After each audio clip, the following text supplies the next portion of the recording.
अब बात करते हैं next section, section number 27, variation in terms. Variation मतलब बदलाव, इसके अंदर बदलाव सर टर्म्स ऑफ कॉन्ट्रैक्ट या फिर ऑब्जेक्ट्स इन प्रोस्पेक्टस। आपने सपोज बोला, आपने जब पैसा रेज किया, आपने बोला कि हम ए प्रोजेक्ट और बी प्रोजेक्ट में पैसा जो है वो लगाने वाले हैं, इसीलिए आपसे पैसा उठा रहे हैं। कल को आप कह रहे हो ए प्रोजेक्ट में नहीं लगाना, सी प्रोजेक्ट में लगाना है, तो क्या आप बोल सकते हो? या टर्म्स ऑफ कॉन्ट्रैक्ट जो आपने एंटर किए अपने सब्सक्राइबर्स के साथ, शेयर होल्डर्स के साथ, क्या आप उसको चेंज कर सकते हो? आंसर इज यस, प्रोवाइडेड आपको उन्हीं मेंबर से स्पेशल रेजोल्यूशन पास कराना है। क्या आपको स्पेशल रेजोल्यूशन और ऑर्डिनरी रेजोल्यूशन पता है? एक्चुअली वो मैनेजमेंट एडमिनिस्ट्रेशन में आता है डिटेल में, बट मैं आपको हिंट दे देता हूँ, ठीक है, हिंट दे देता हूँ। और देखो इसी में लेके चलता हूँ आपको, 2 मिनट रुको, यहीं पे बता देता हूँ, हल्का सा आपको आइडिया लग जाएगा बस, बाकी तो डिटेल में हम चैप्टर 7 में मैनेजमेंट एडमिनिस्ट्रेशन में तो करते ही है।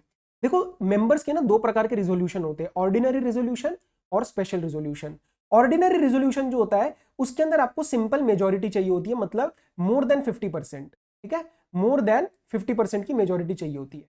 और स्पेशल रिजोल्यूशन जो होता है उसके अंदर आपको मिनिमम 3/4 का मेजोरिटी चाहिए होती है, मतलब मिनिमम 75% वाली। तो अगर एक ना कर रहा है तो 3 हाँ करने चाहिए, राइट। इंपॉर्टेंट मैटर्स जितने होते हैं वहां पे लॉ कहता है आपको एसआर चाहिए, बाकी के जितने मैटर्स हैं वहां पे लॉ कहता है आपको ऑर्डिनरी रिजोल्यूशन चाहिए। अगर कहीं पे भी आप पढ़ते हो कि सिर्फ रिजोल्यूशन दिया गया है, इसका मतलब ऑर्डिनरी रिजोल्यूशन होता है, ना कि special resolution. If law wants a special resolution it will specify it as such. Clear? अब बाकी हम मैनेजमेंट एडमिनिस्ट्रेशन में करेंगे, यहां पे जस्ट आइडिया लग गया अब आपको।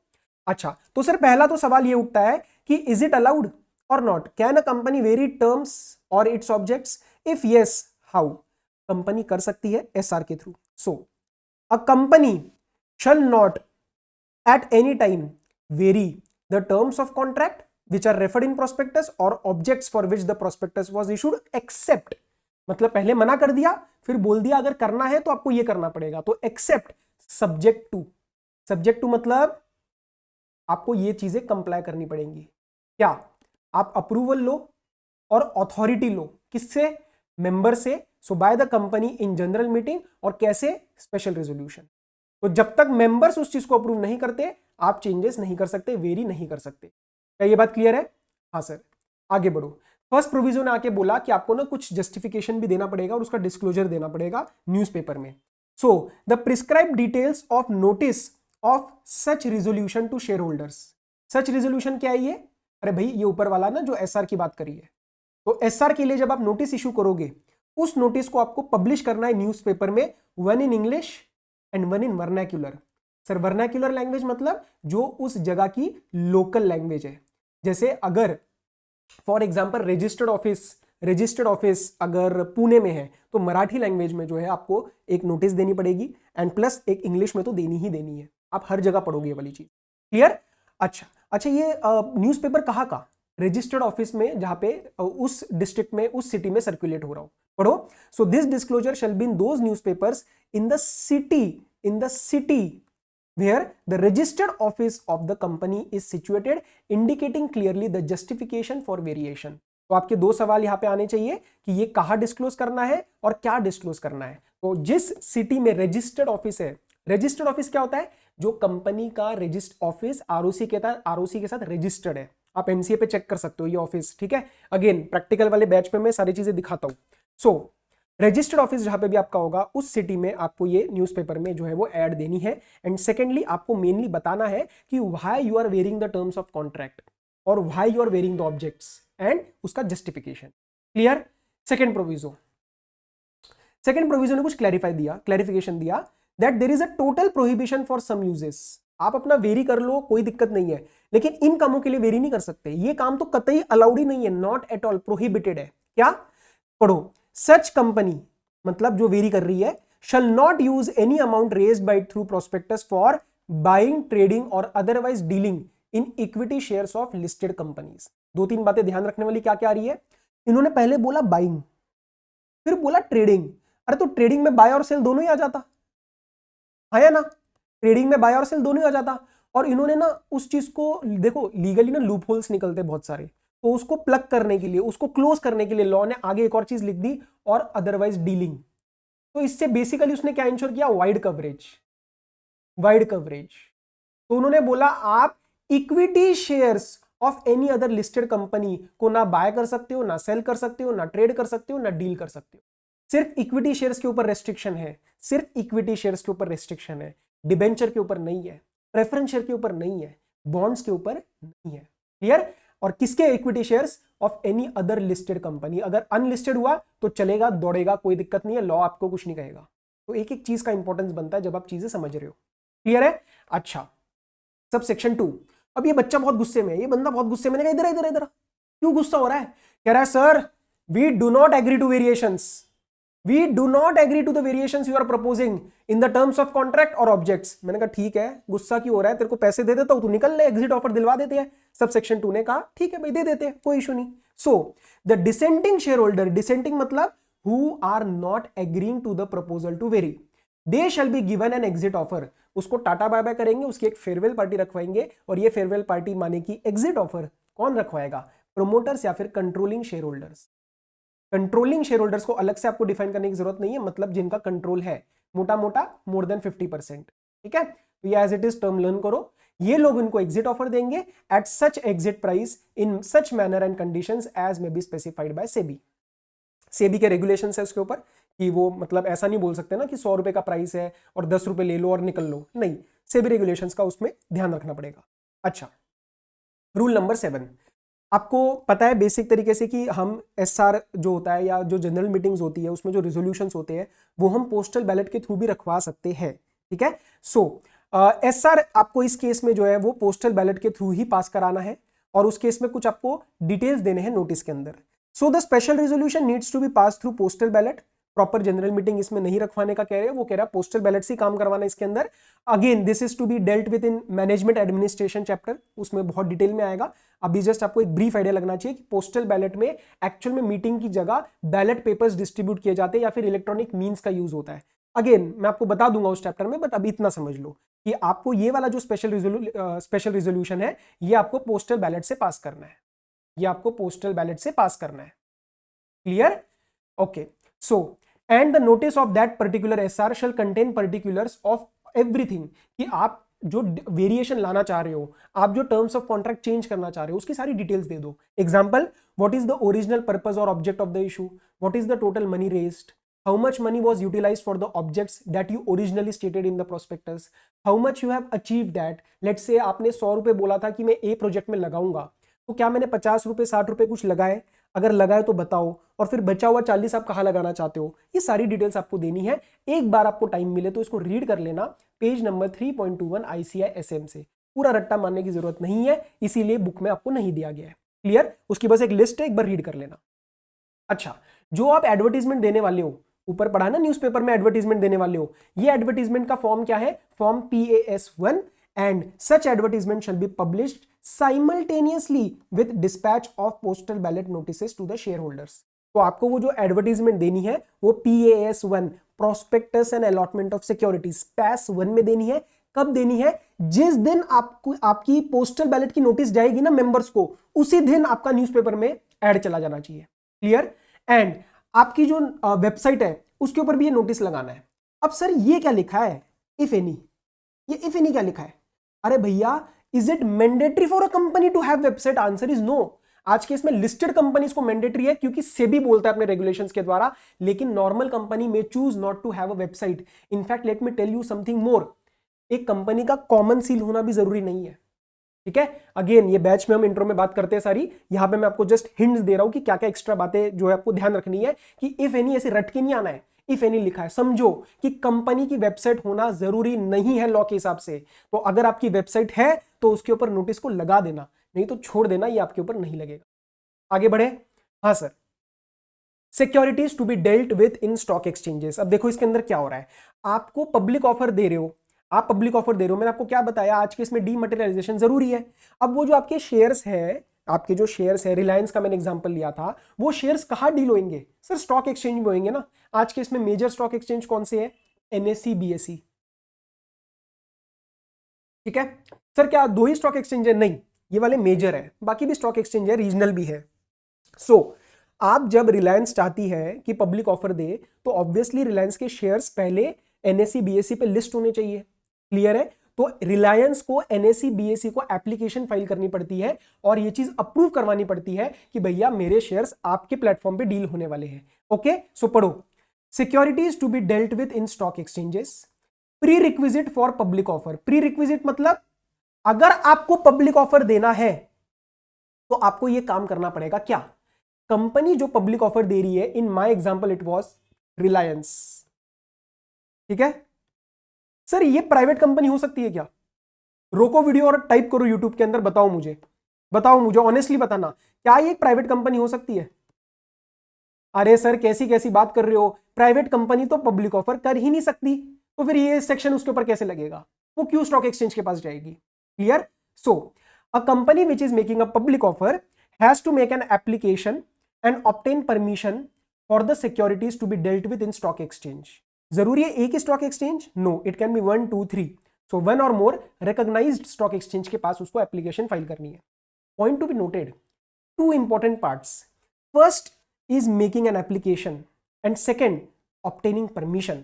अगर मैं 3 स्टॉक एक्सचेंज के अंदर एप्लीकेशन फाइल कर रहा हूं तो तीनों से परमिशन आना जरूरी है, तभी ये सबसेक्शन कंप्लाई होगा। सिर्फ एप्लीकेशन दिया उससे काम नहीं चलेगा सर, आपको एप्लीकेशन के साथ साथ परमिशन भी लेनी है। जिन जिन के पास एप्लीकेशन फाइल कर रहे हो उनसे परमिशन भी आनी चाहिए। 3 के पास एप्लीकेशन गई, 2 ने हाँ बोला, 1 ने रिजेक्ट कर दिया, क्या ये सबसेक्शन कंप्लाई हुआ? Answer is no, company can not go for allotment. इसके ऊपर भी एक क्वेश्चन भी कराऊंगा। ओके सर, ये एप्लीकेशन और परमिशन कब लेनी है? Before you make an offer, before you make an public offer. Clear? और आपके प्रोस्पेक्टस में बता देना कि किन किन स्टॉक एक्सचेंज में हमारा परमिशन मिल चुका है और किन किन स्टॉक एक्सचेंज में हमारे सिक्योरिटीज डील होने वाली है। Disclose the name. So where a prospectus states that an application under subsection 1 has been made, such prospectus shall also state the name of the stock exchange in which the security shall be dealt with। तो इसके अंदर basically आपको name disclosure देना है। ठीक है? हाँ sir, ठीक है। आगे, money receive from public for subscription of securities, उसको कहां रखे और उसका क्या यूज करे, उसको कहां रखे और कितना यूज करे, कहां यूज करे। तो ऑब्वियसली आप अपने घर पे तो रख नहीं सकते हो, कंपनी का अलग अकाउंट खोलना पड़ेगा। So where to keep that money? In a separate bank account in a scheduled bank. आज के इसमें सारे बैंक शेड्यूल्ड ही होते हैं यार, तो HDFC ICICI सारे शेड्यूल्ड है, तो आपके शेड्यूल्ड बैंक में एक सेपरेट अकाउंट खुलेगा, उसके अंदर ये पैसा जाएगा और उसका यूज सिर्फ 2 पर्पस के लिए किया जा सकता है। क्या? एडजस्टमेंट अगेंस्ट अलॉटमेंट, मतलब 100 जो उन्होंने पैसा दिया, लेट से 80 को मैंने अलॉटमेंट कर दी, तो उन 80 का जो पैसा होगा वो मैं उनके अलॉटमेंट के लिए यूज करूंगा, राइट? उसकी पेड अप वैल्यू बढ़ जाएगी। जैसे 5 रुपए उन्होंने दे दिया एप्लीकेशन में, तो उनके शेयर के अगेंस्ट में दिखा दूंगा 5 रुपए पेड अप है। So I will use that money for allotment. और लेट से मेरे केस में जैसे 100 में से 80 को अलॉटमेंट हुई, 20 को नहीं हुई, तो 20 का क्या करूंगा? Refund. So repayment. So that money will be used either for adjustment against allotment और रीपेमेंट। तो पढ़ो, for adjustment against the allotment of securities where the securities have been permitted to dealt with in the stock exchange specified in the prospectus। obviously अगर मेरे को permission ही नहीं मिली, अगर मुझे यहाँ पे परमिशन ही नहीं मिली, तो मुझे तो सबका पैसा रिफंड करना पड़ेगा ना, राइट? सो इट डिपेंड्स हमारा केस क्या है। Repayment, for repayment of money with in the time specified by SEBI received from applicants in pursuance of prospectus where the company is for any other reason unable to allot securities। अगर ऐसा हुआ कि मेरे case में late से 20 जनों को मैं अलॉट नहीं कर पाया, या फिर कंपनी को जो है रिकॉग्नाइज स्टॉक एक्सचेंज से परमिशन ही नहीं मिली, तो वो बेसिकली फाइनल इसके अंदर क्या हो रहा है? रीपेमेंट क्यों हो रहा है? क्योंकि सर अलॉटमेंट नहीं हो पा रही। अगर अलॉटमेंट नहीं हो पा रही तो उस केस में आपको पैसा रिफंड करना है। कितने टाइम में? वो सेबी बताता है, आपको लर्न नहीं करना। Subsection 4, if there is any condition purporting, मतलब दिखाया जा रहा है, ऐसा लग रहा है कि इट इज रिक्वायरिंग और binding any applicant to waive the compliance with any of the requirements of this section. मतलब किसी क्लॉज के द्वारा, किसी प्रोस्पेक्टस में किसी चीज के द्वारा अगर ऐसा दिखाया जाता है, ऐसा हो रहा है क्या कि वो एप्लीकेंट को कह रहा है कि आप इन दोनों कंडीशंस का या इस सेक्शन का जो है वो कंप्लायंस छोड़ दो, तो ऐसा नहीं चलेगा। That particular condition shall be void, क्योंकि लॉ का कंप्लायंस तो होना ही चाहिए ना। आप थोड़ी ना ऐसे किसी को, आज के इसमें तो आपको भी पता है कि हम प्रोस्पेक्टस पूरा रीड भी नहीं करते हैं, साइन करते भी पूरा नहीं पढ़ते हैं, तो उसके अंदर कोई कंडीशन डाल दी ऐसी जिससे ये कंप्लायंस छूट गया, तो इसका मतलब वो कंडीशन वॉइड मानी जाएगी। क्लियर? लॉ का कंप्लायंस तो करना जरूरी है। Subsection 5 are penal provisions. Subsection 6 talks about underwriting commission. Sir underwriting commission जरा बता दो ना एक बार क्या होता है। 11वीं 12वीं में वैसे आपने पढ़ा होगा, CBSE वाले सीबीएसई वालों ने तो 100% पढ़ा होगा, क्योंकि मैं 11th-12th वालों को पढ़ाता था सीबीएसई, मैंने पढ़ा रखा है ये चीज। ओके सर, अंडरराइटिंग का हल्का सा एक बार ब्रीफ दे दो। मैंने कहा ठीक है, सुनो। एक कंपनी के पास 1 लाख शेयर है, ठीक है। कंपनी कह रही है कि सर पता नहीं हमारा 1 लाख के 1 लाख बिकेंगे नहीं बिकेंगे, तो वो क्या करती है ना, अंडरराइटर को अपॉइंट कर लेती है। अंडरराइटर का काम क्या होता है कि मैं आपके मिनिमम सब्सक्रिप्शन या लेट से 1 लाख सारे के सारी, लेट से मैं आपके 1 लाख शेयर्स बिकवा दूंगा, नहीं बिकवा पाया तो मैं खरीद लूंगा। तो इन शॉर्ट कंपनी को एक सरदर्दी खत्म, क्या कि मेरे शेयर्स बिकेंगे या नहीं बिकेंगे, ये टेंशन खत्म, राइट। और जितना भी वो बिकवाता है पब्लिक को, उसका कमीशन लेता है। सर जो खुद खरीदेगा उसका भी कमीशन लेगा? Answer is no. जितना पब्लिक को बिकवाएगा उसका कमीशन लेगा। Is kind of an agent for अस।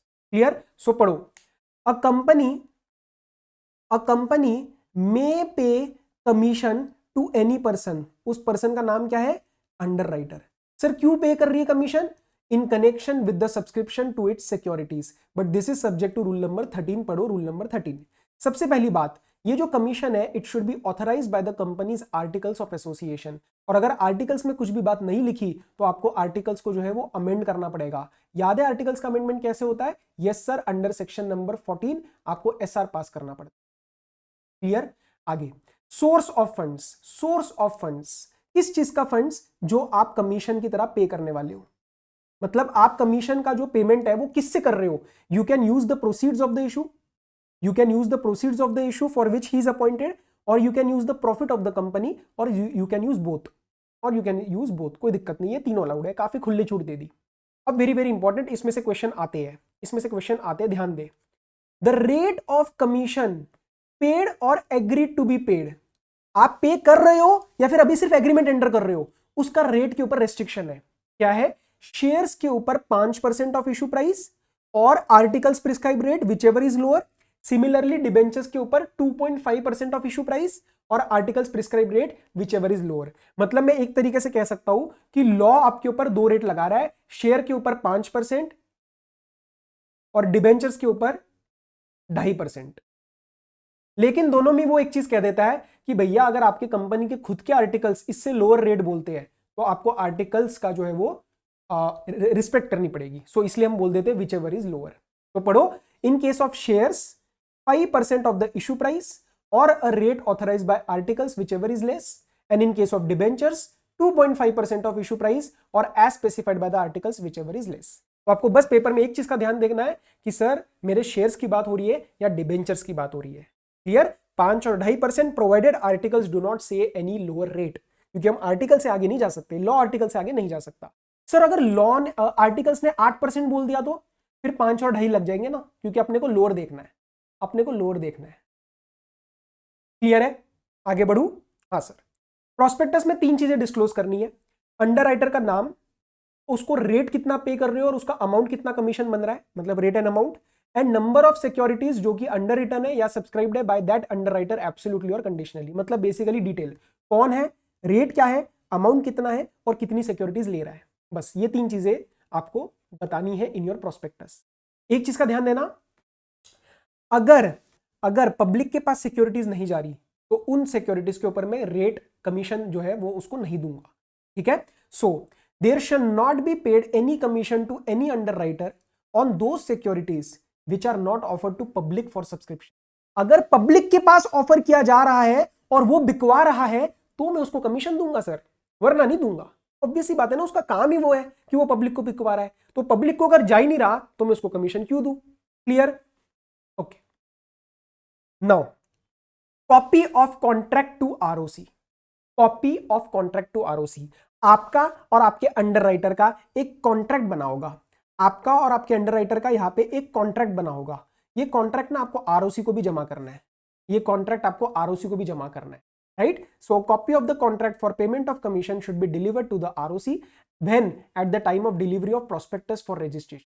ऊपर पढ़ा था ना सेक्शन 26 सबसेक्शन 4 में आप आरओसी को प्रोस्पेक्टस देते हो, उसी के साथ उस प्रोस्पेक्टस के साथ एक कॉन्ट्रैक्ट लगा देना जो आपका और आपके अंडरराइटर का बना है। क्लियर है? अब 2 मिनट रुको, ऊपर वाला पार्ट सारा एक बार रिवाइज करो, ऊपर वाला पार्ट एक बार रिवाइज करो फिर आगे बढ़ो। ठीक है? आप, आई होप आपने रिवाइज किया है, मैं आगे बढ़ रहा हूं। आप तो यूट्यूब पे हो तो आप इसको रिवाइज कर सकते हो रोक के।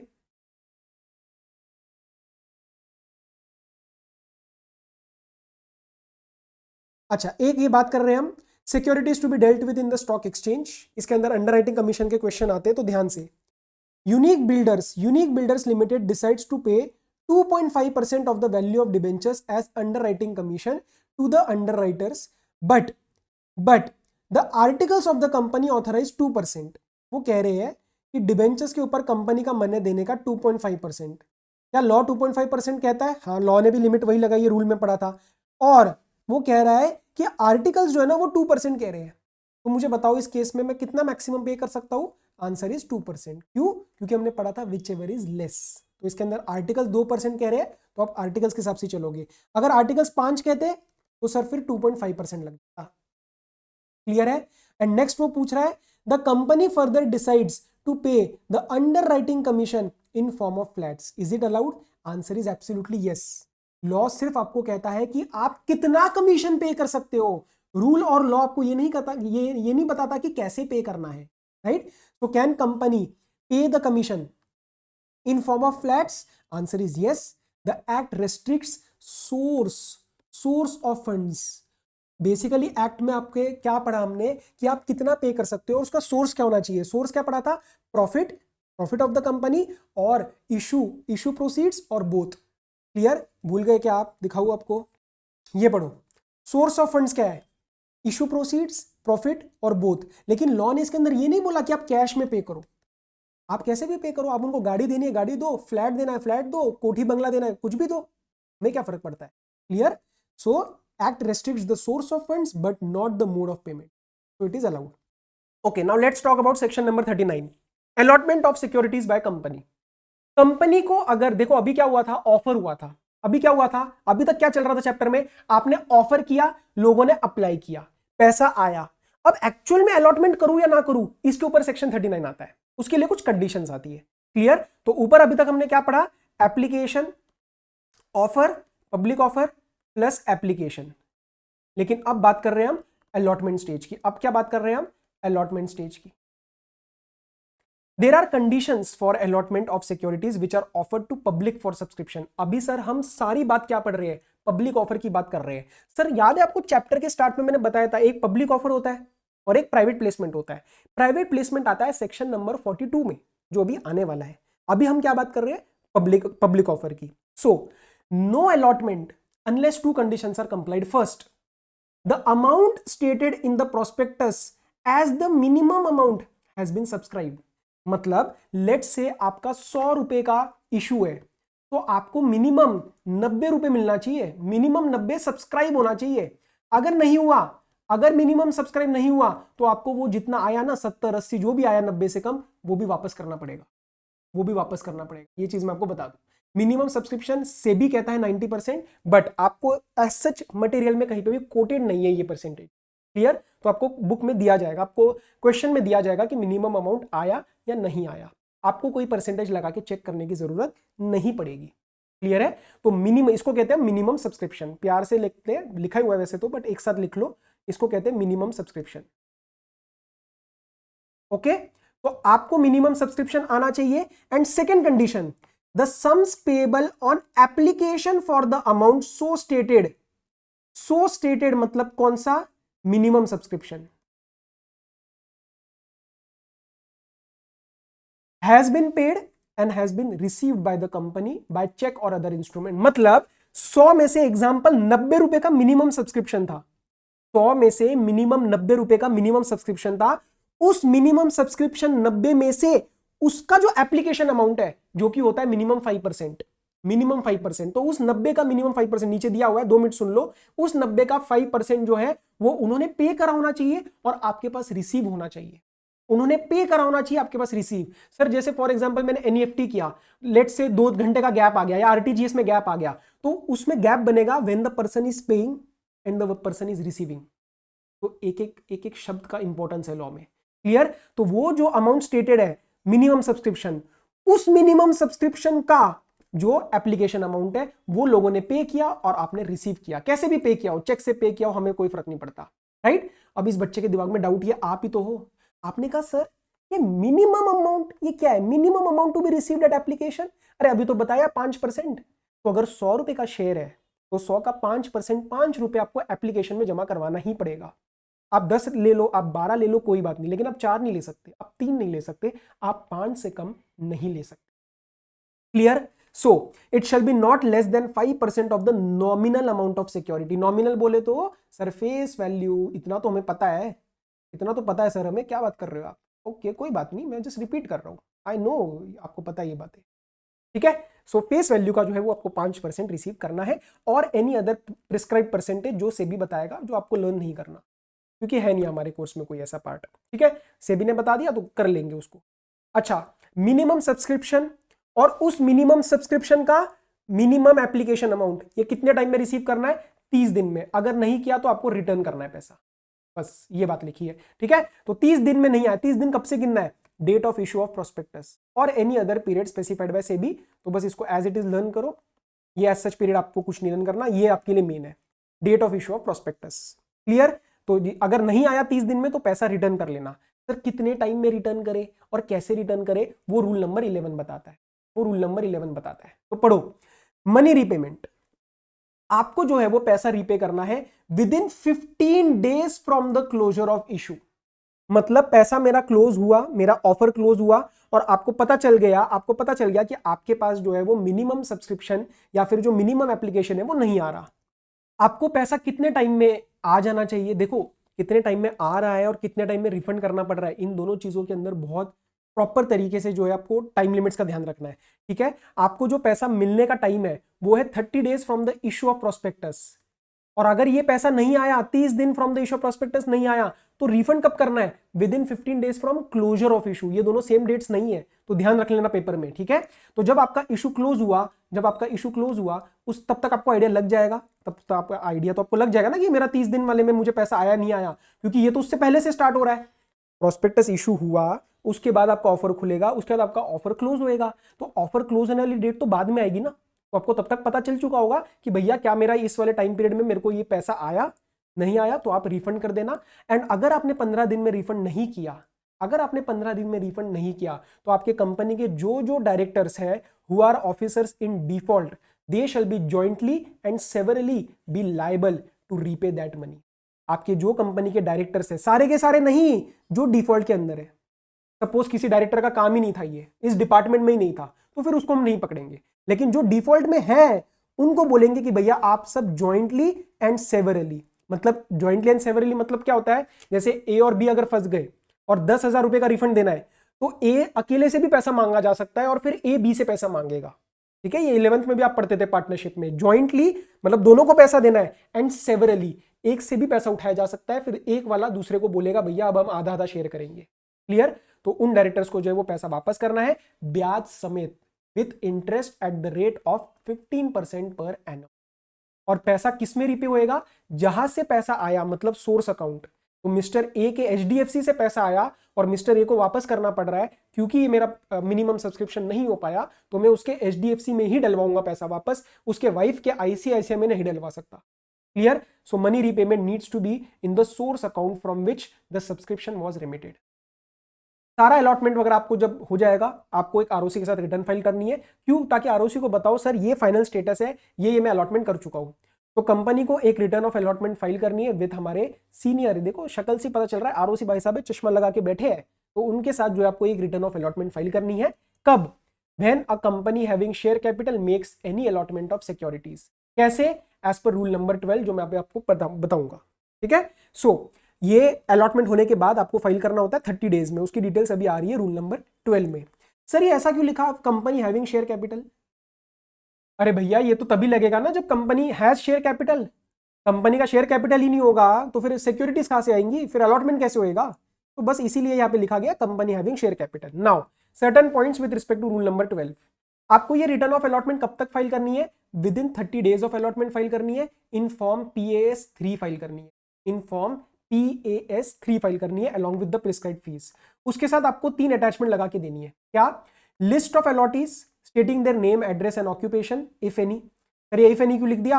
अरे भाई क्या पता स्टूडेंट वूडेंट हो और उसका कोई काम धंधा ना हो, ऐसी वेल्ला आदमी हो, तो वेल्ले आदमी का क्या ऑक्यूपेशन दोगे? क्लियर है? तो इसीलिए ये ऑक्यूपेशन उस केस में मत देना, नाम और पता दे देना। And number of securities allotted to each of the allottees, ठीक है, कितना नंबर है वो बता देना। And this list shall be certified by the signatory of that form. Signatory मतलब जैसे डायरेक्टर वगैरह जो भी रहेगा, जो भी उस फॉर्म को साइन कर रहा है, वो उस फॉर्म को सर्टिफाई भी करके देगा क्या, कि सर ये पूरी की पूरी लिस्ट कंप्लीट है एंड ये एब्सोल्युटली करेक्ट है as per the records of the company. ये 3 चीजों का कंप्लायंस करना है। क्लियर? अच्छा, अटैचमेंट्स व्हेन, ये तो नॉर्मल अटैचमेंट्स है, ये तो नॉर्मल केस में है, ये तो नॉर्मल केस में है जब आपको पैसा रिसीव हो रहा है। लेकिन क्या पता आपका जो सिक्योरिटी इशू हो रहा है that is for consideration other than cash, मतलब कुछ बिल्डिंग बेची, उसके अगेंस्ट सिक्योरिटीज इशू कर दी। ठीक है, मैंने एक बंदे से बिल्डिंग खरीद ली मेरी कंपनी ने और उसके बदले में सिक्योरिटीज अलॉट कर दी, तो उस केस में तो ये आएगा ही नहीं क्योंकि पैसा तो आया ही नहीं है। तो पढ़ो, allotments, attachments when securities are issued for consideration other than cash. In that case, if securities are issued as fully or partly paid up for consideration other than cash, आपको सबसे पहले अटैचमेंट क्या लगाना है? आपको सबसे पहले अटैचमेंट लगाना है copy of the contract duly stamped pursuant to which the securities have been allotted together with any contract of sale if any relating to asset or contract of service or consideration. तो मुझे कुछ समझ में नहीं आया, simple सी बात है, सुनो मेरी बात। यहां पे क्या लिखा है उन्होंने कि यहां पे जो सिक्योरिटीज इशू करी जा रही है, यहां पे जो सिक्योरिटीज अलॉट करी जा रही है वो की जा रही है due to consideration other than cash. मतलब मुझे उन सिक्योरिटीज की अलॉटमेंट के अगेंस्ट पैसा नहीं मिला, तो क्योंकि अब आपको पैसा नहीं मिला आपको कुछ और अटैचमेंट्स लगानी है। पहला, आपको कॉन्ट्रैक्ट की कॉपी लगानी है ड्यूली स्टैम्प्ड, उसके ऊपर स्टैम्प ड्यूटी पे कर देना। कौन सा कॉन्ट्रैक्ट? अरे जिस कॉन्ट्रैक्ट की वजह से आप उसको अलॉटमेंट कर रहे हो for consideration other than cash. Clear? उसके साथ साथ एक और कॉन्ट्रैक्ट की कॉपी लगाना। कौन से कॉन्ट्रैक्ट की? जिसके अंदर लेट से मेरे एग्जांपल में मैंने बिल्डिंग सेल करी थी, तो अगर आपका कोई बिल्डिंग वगैरह सेल हुआ है, असेट सेल हुआ है, सर्विसेज हुए, तो उसके भी कॉन्ट्रैक्ट की कॉपी लगा देना। तो मेरे 2 कॉन्ट्रैक्ट बन गए, एक with respect to allotment of securities, एक with respect to the transaction जिसके लिए मैंने अलॉटमेंट करी। इन दोनों का कॉन्ट्रैक्ट की कॉपी लगा देना। कुछ समझ आया? हाँ सर। अच्छा, if the contract of allotment is not in writing.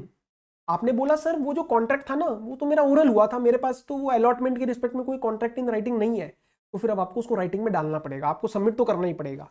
So you in that case now you have to furnish along with this form complete particulars of the contract stamped with the same stamped duty as would have been payable if the contract had been reduced in writing.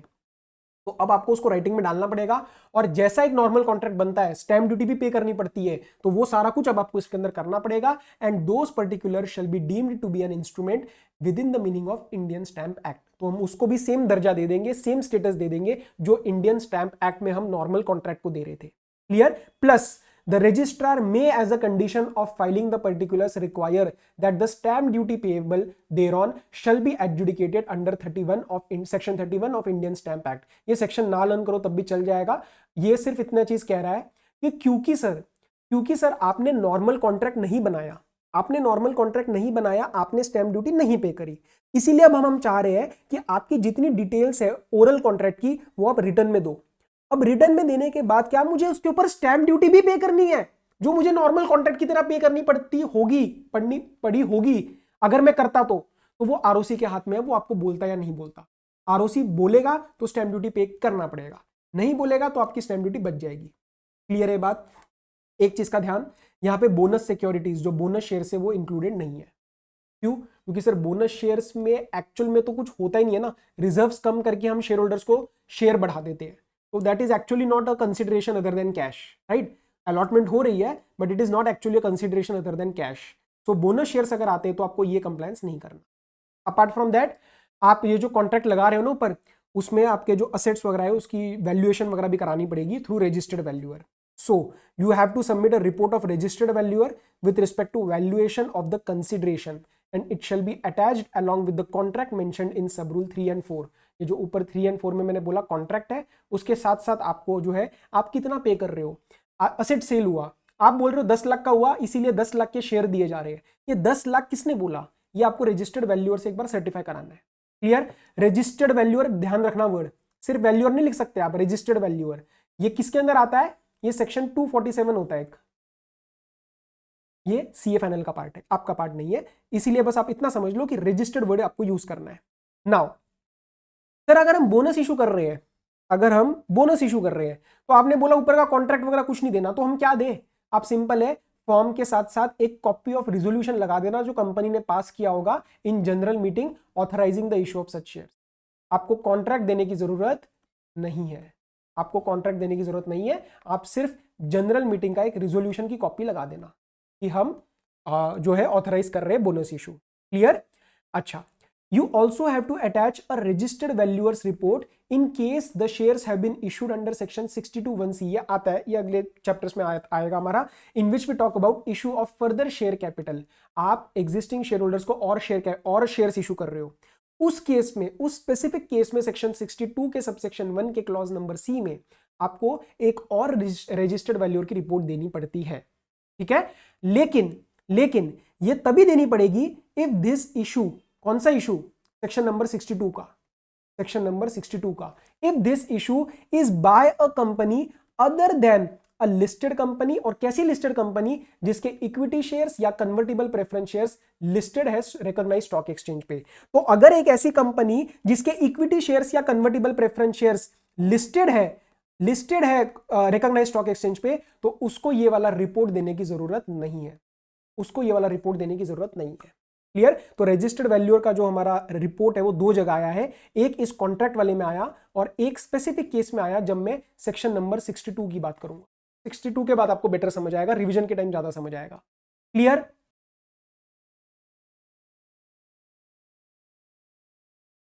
अच्छा, एक पढ़ते हैं, allotment of securities का एक question था section number 39।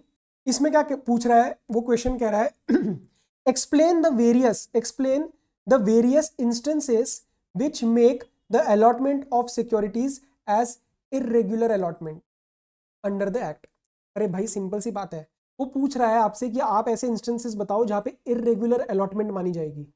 अब एक बात बताओ, क्या एक्ट आपको ये चीज बोल सकता है कि ये केसेस में इरेगुलर अलॉटमेंट है? नहीं, वो तो बताएगा कि रेगुलर अलॉटमेंट कैसे कैसे होती है। अब वहां पे कहीं पे भी अगर कोई गलती हो गई तो that is irregular allotment.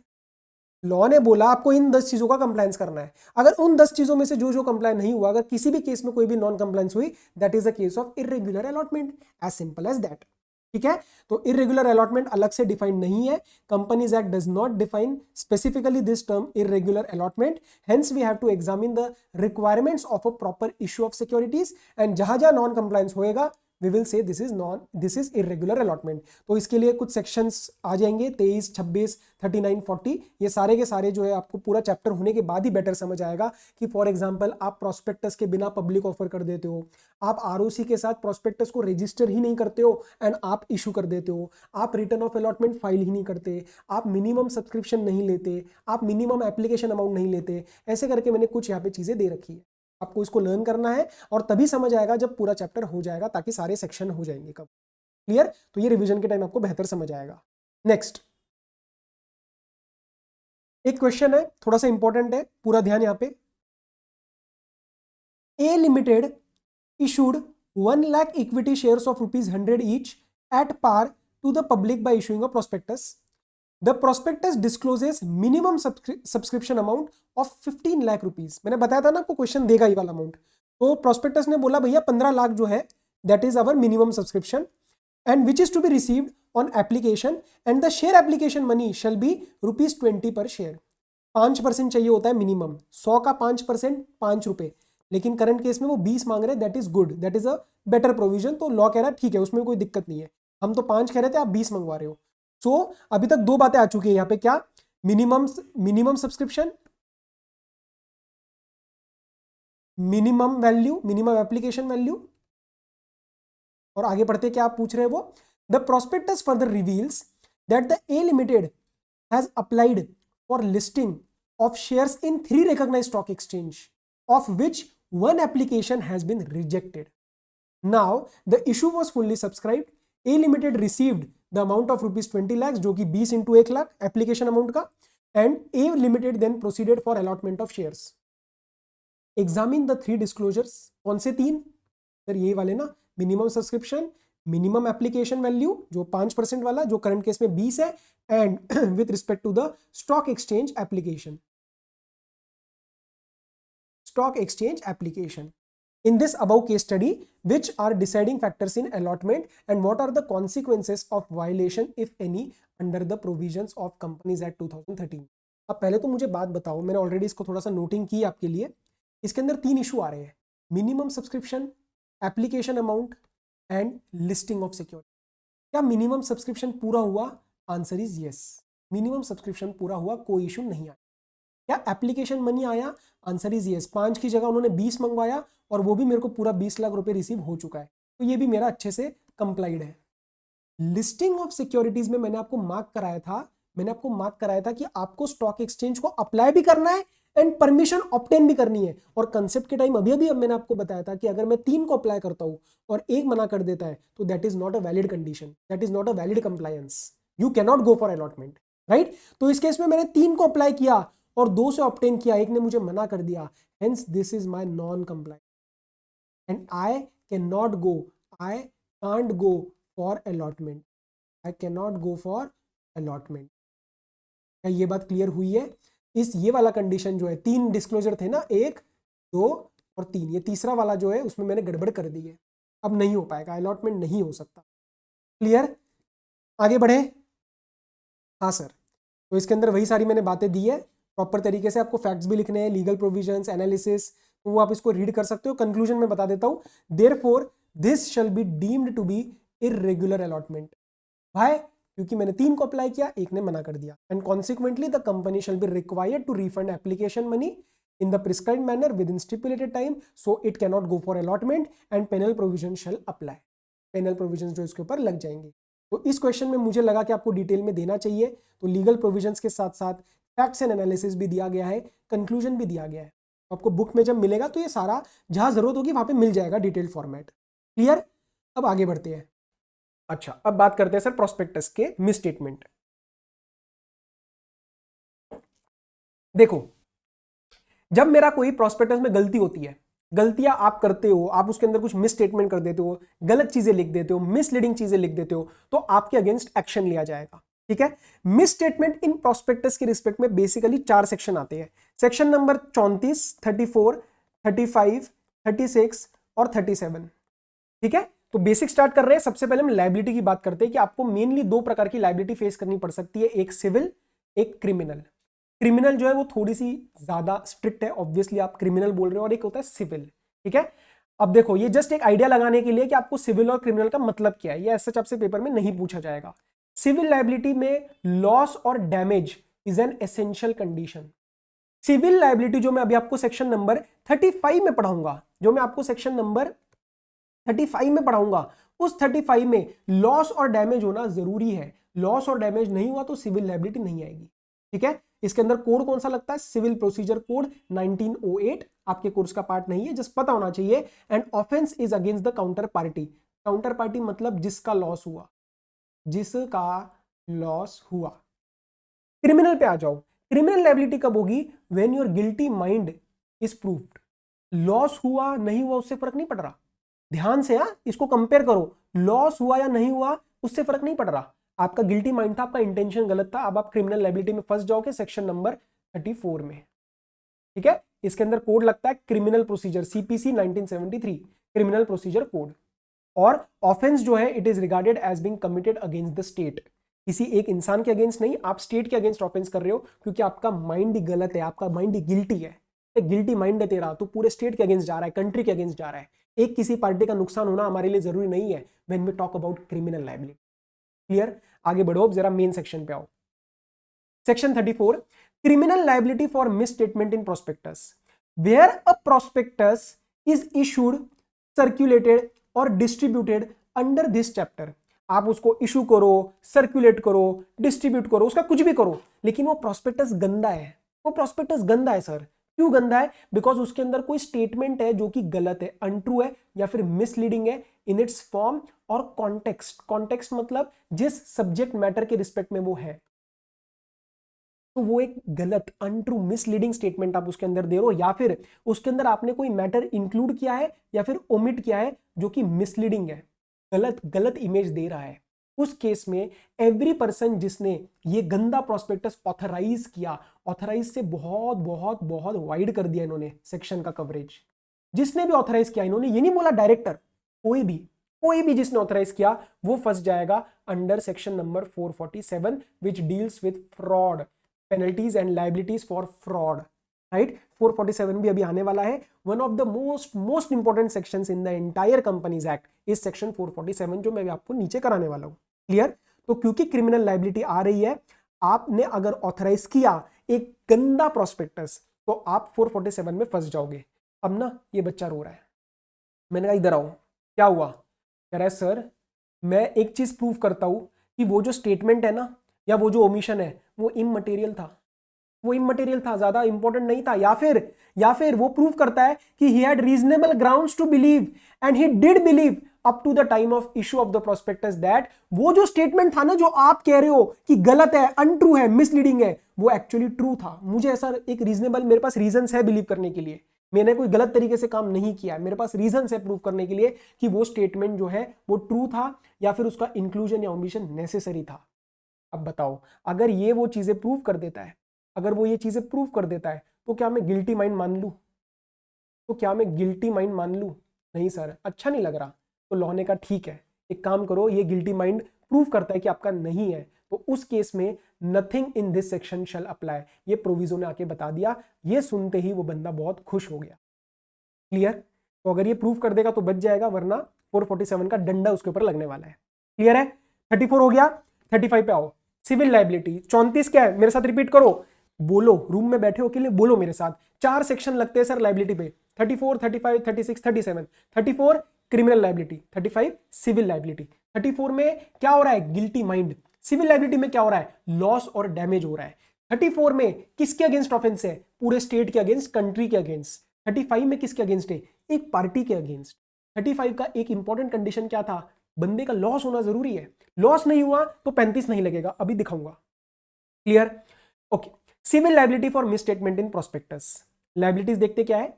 Where मतलब यार इफ, लॉ वेयर लिख देता है if a person has subscribed for securities of a company. तो सबसे पहले क्या हुआ?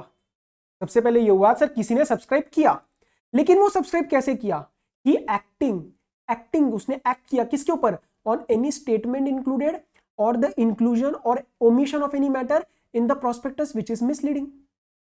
सर थोड़ी सी ना कंफ्यूजन हो रही है, ये मिसलीडिंग तो ऊपर भी बोला है, लेकिन आपको क्वेश्चन के फैक्ट्स देखने पड़ेंगे कि ये किस तरफ जा रहा है, 34 की तरफ जा रहा है या 35 की तरफ जा रहा है। ये वर्ड दिया हुआ है मिसलीडिंग, लेकिन एक दो फर्क है, और यहां पे अनट्रू वर्ड नहीं दिया हुआ, प्लस एक और चीज अभी दिखाऊंगा, आगे रुको।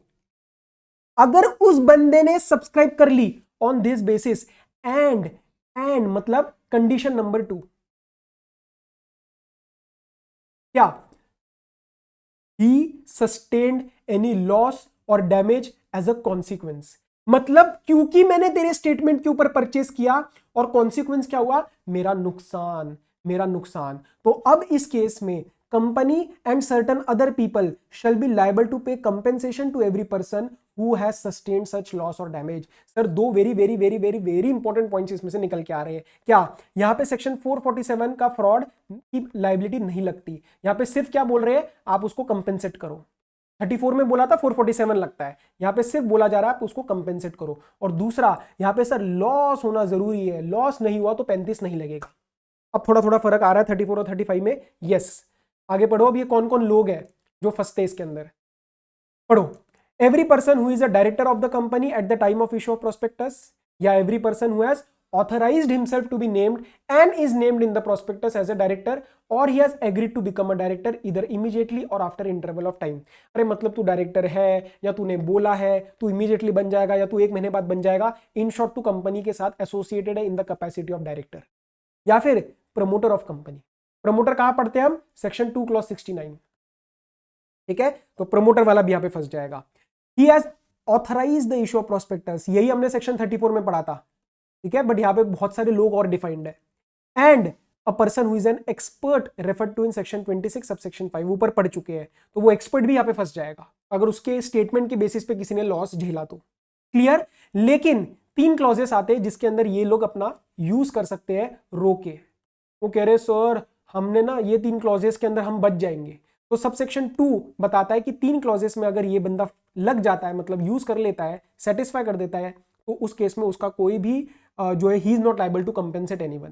पहला देखो clause number A, consent withdrawn. So no liability if they prove any of the following 3 clauses. क्या? That having consented to become a director of the company, he withdrew the consent before the issue of prospectus and it was issued without his authority or consent। वो कह रहा है sir मैं मानता हूं कि मैंने डायरेक्टर का कंसेंट दिया था, आप मुझे यहां पे फंसाने की कोशिश कर रहे हो, मैं मानता हूं मैंने अपना कंसेंट दिया था, लेकिन सर इशू ऑफ प्रोस्पेक्टस से पहले मैंने उसको विड्रॉ भी कर दिया था, और ये जो प्रोस्पेक्टस इशू हुआ है, ये जो प्रोस्पेक्टस इशू हुआ है, ये मेरे कंसेंट और मेरे अथॉरिटी के बिना हुआ है, मैं कंपनी का डायरेक्टर नहीं हूं, कंसेंट विड्रॉन है। क्लियर? तो मुझे बचने दो, मैं किसी को कंपेंसेट नहीं करूंगा। Very very good, okay, no problem, आप बच गए हो क्लॉज नंबर ए के under. Clause number B, no consent और नॉलेज प्लस पब्लिक नोटिस। पढ़ो क्या? अब अगर कोई बंदा ये प्रूफ कर देता है, डायरेक्टर नहीं है, जरूरी नहीं है डायरेक्टर, डायरेक्टर तो एक क्लॉज में था, यहां पे जनरल कोई भी बंदा प्रूफ कर देता है कि सर प्रोस्पेक्टस उसके नॉलेज या कंसेंट के बिना इशू हुआ, और जैसे ही उसको पता चला ऑन बिकमिंग अवेयर कि प्रोस्पेक्टस ऐसा ऐसा इशू हो चुका है जिसके अंदर गलतियां होने वाली है, ही फोर्टविथ मतलब immediately gave a reasonable public notice, मतलब reasonable depends upon facts of the case, तो he gave a reasonable public notice that it was issued without his knowledge or consent। तो आपका कंसेंट नहीं था, आपका कंसेंट नहीं था, और आपने पब्लिक को भी एक नोटिस दे दी रीजनेबल मैनर में कि भैया मेरा कंसेंट नहीं था, ये प्रोस्पेक्टस इशू हो चुका है, तो भी आप बच जाओगे। और C, specifically with respect to experts misleading statement, अगर किसी एक्सपर्ट का मिसस्टेटमेंट आ जाता है जिसके बेसिस पे किसी का लॉस हो जाता है, और ये जने फंसते हैं, सबसेक्शन 1 वाले ये जने फंसते हैं, तो ये लोग एक अपना जो है वो मैकेनिज्म यूज कर सकते हैं क्लॉज सी का प्रोटेक्शन के लिए। वो क्या बोलेंगे? दैट एज रिगार्ड मतलब with respect to every misleading statement purported to have been made by an expert और content in what purpose to be a copy और एक्सट्रैक्ट फ्रॉम अ रिपोर्ट और वैल्यूएशन ऑफ एन एक्सपर्ट। मतलब सीधी सी बात कि expert ने जो बोला या फिर एक्सपर्ट की रिपोर्ट में जो आया उसमें कुछ गलतियां थी, बट वो कुछ प्रूव करने वाला है। क्या? It was a correct and fair representation of the statement, और it was a correct copy, और a correct and fair extract from the report और वैल्यूएशन। वो कह रहा है कि एक जो रिपोर्ट थी उसका बिल्कुल प्रॉपर तरीके से fair and proper correct presentation मैंने दिया प्रोस्पेक्टस के अंदर, या फिर वो करेक्ट कॉपी थी, या फिर प्रॉपर उसका जो है वो एक्सट्रैक्ट था उस रिपोर्ट ऑफ वैल्यूएशन से। एंड ही कौन है? ये ही कौन है? जो फंस रहा है,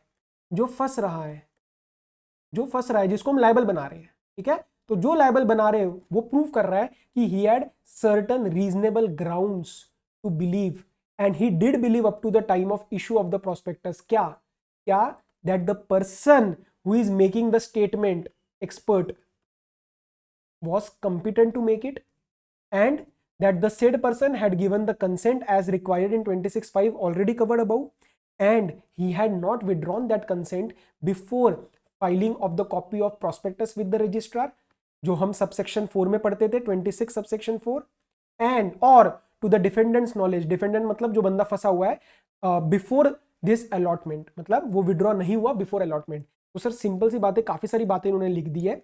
इन शॉर्ट वर्ड्स वो ये प्रूव कर रहा है कि एक्सपर्ट ने जो स्टेटमेंट दिया वो मुझे लगता था as per my opinion, and I had reasonable grounds to believe, and I did believe up to the issue of prospectus, that person is competent, he's a proper expert, he properly gave the consent, and that consent was not withdrawn, और उस वजह से उसने जो statement दी वो मैंने prospectus में allow करी।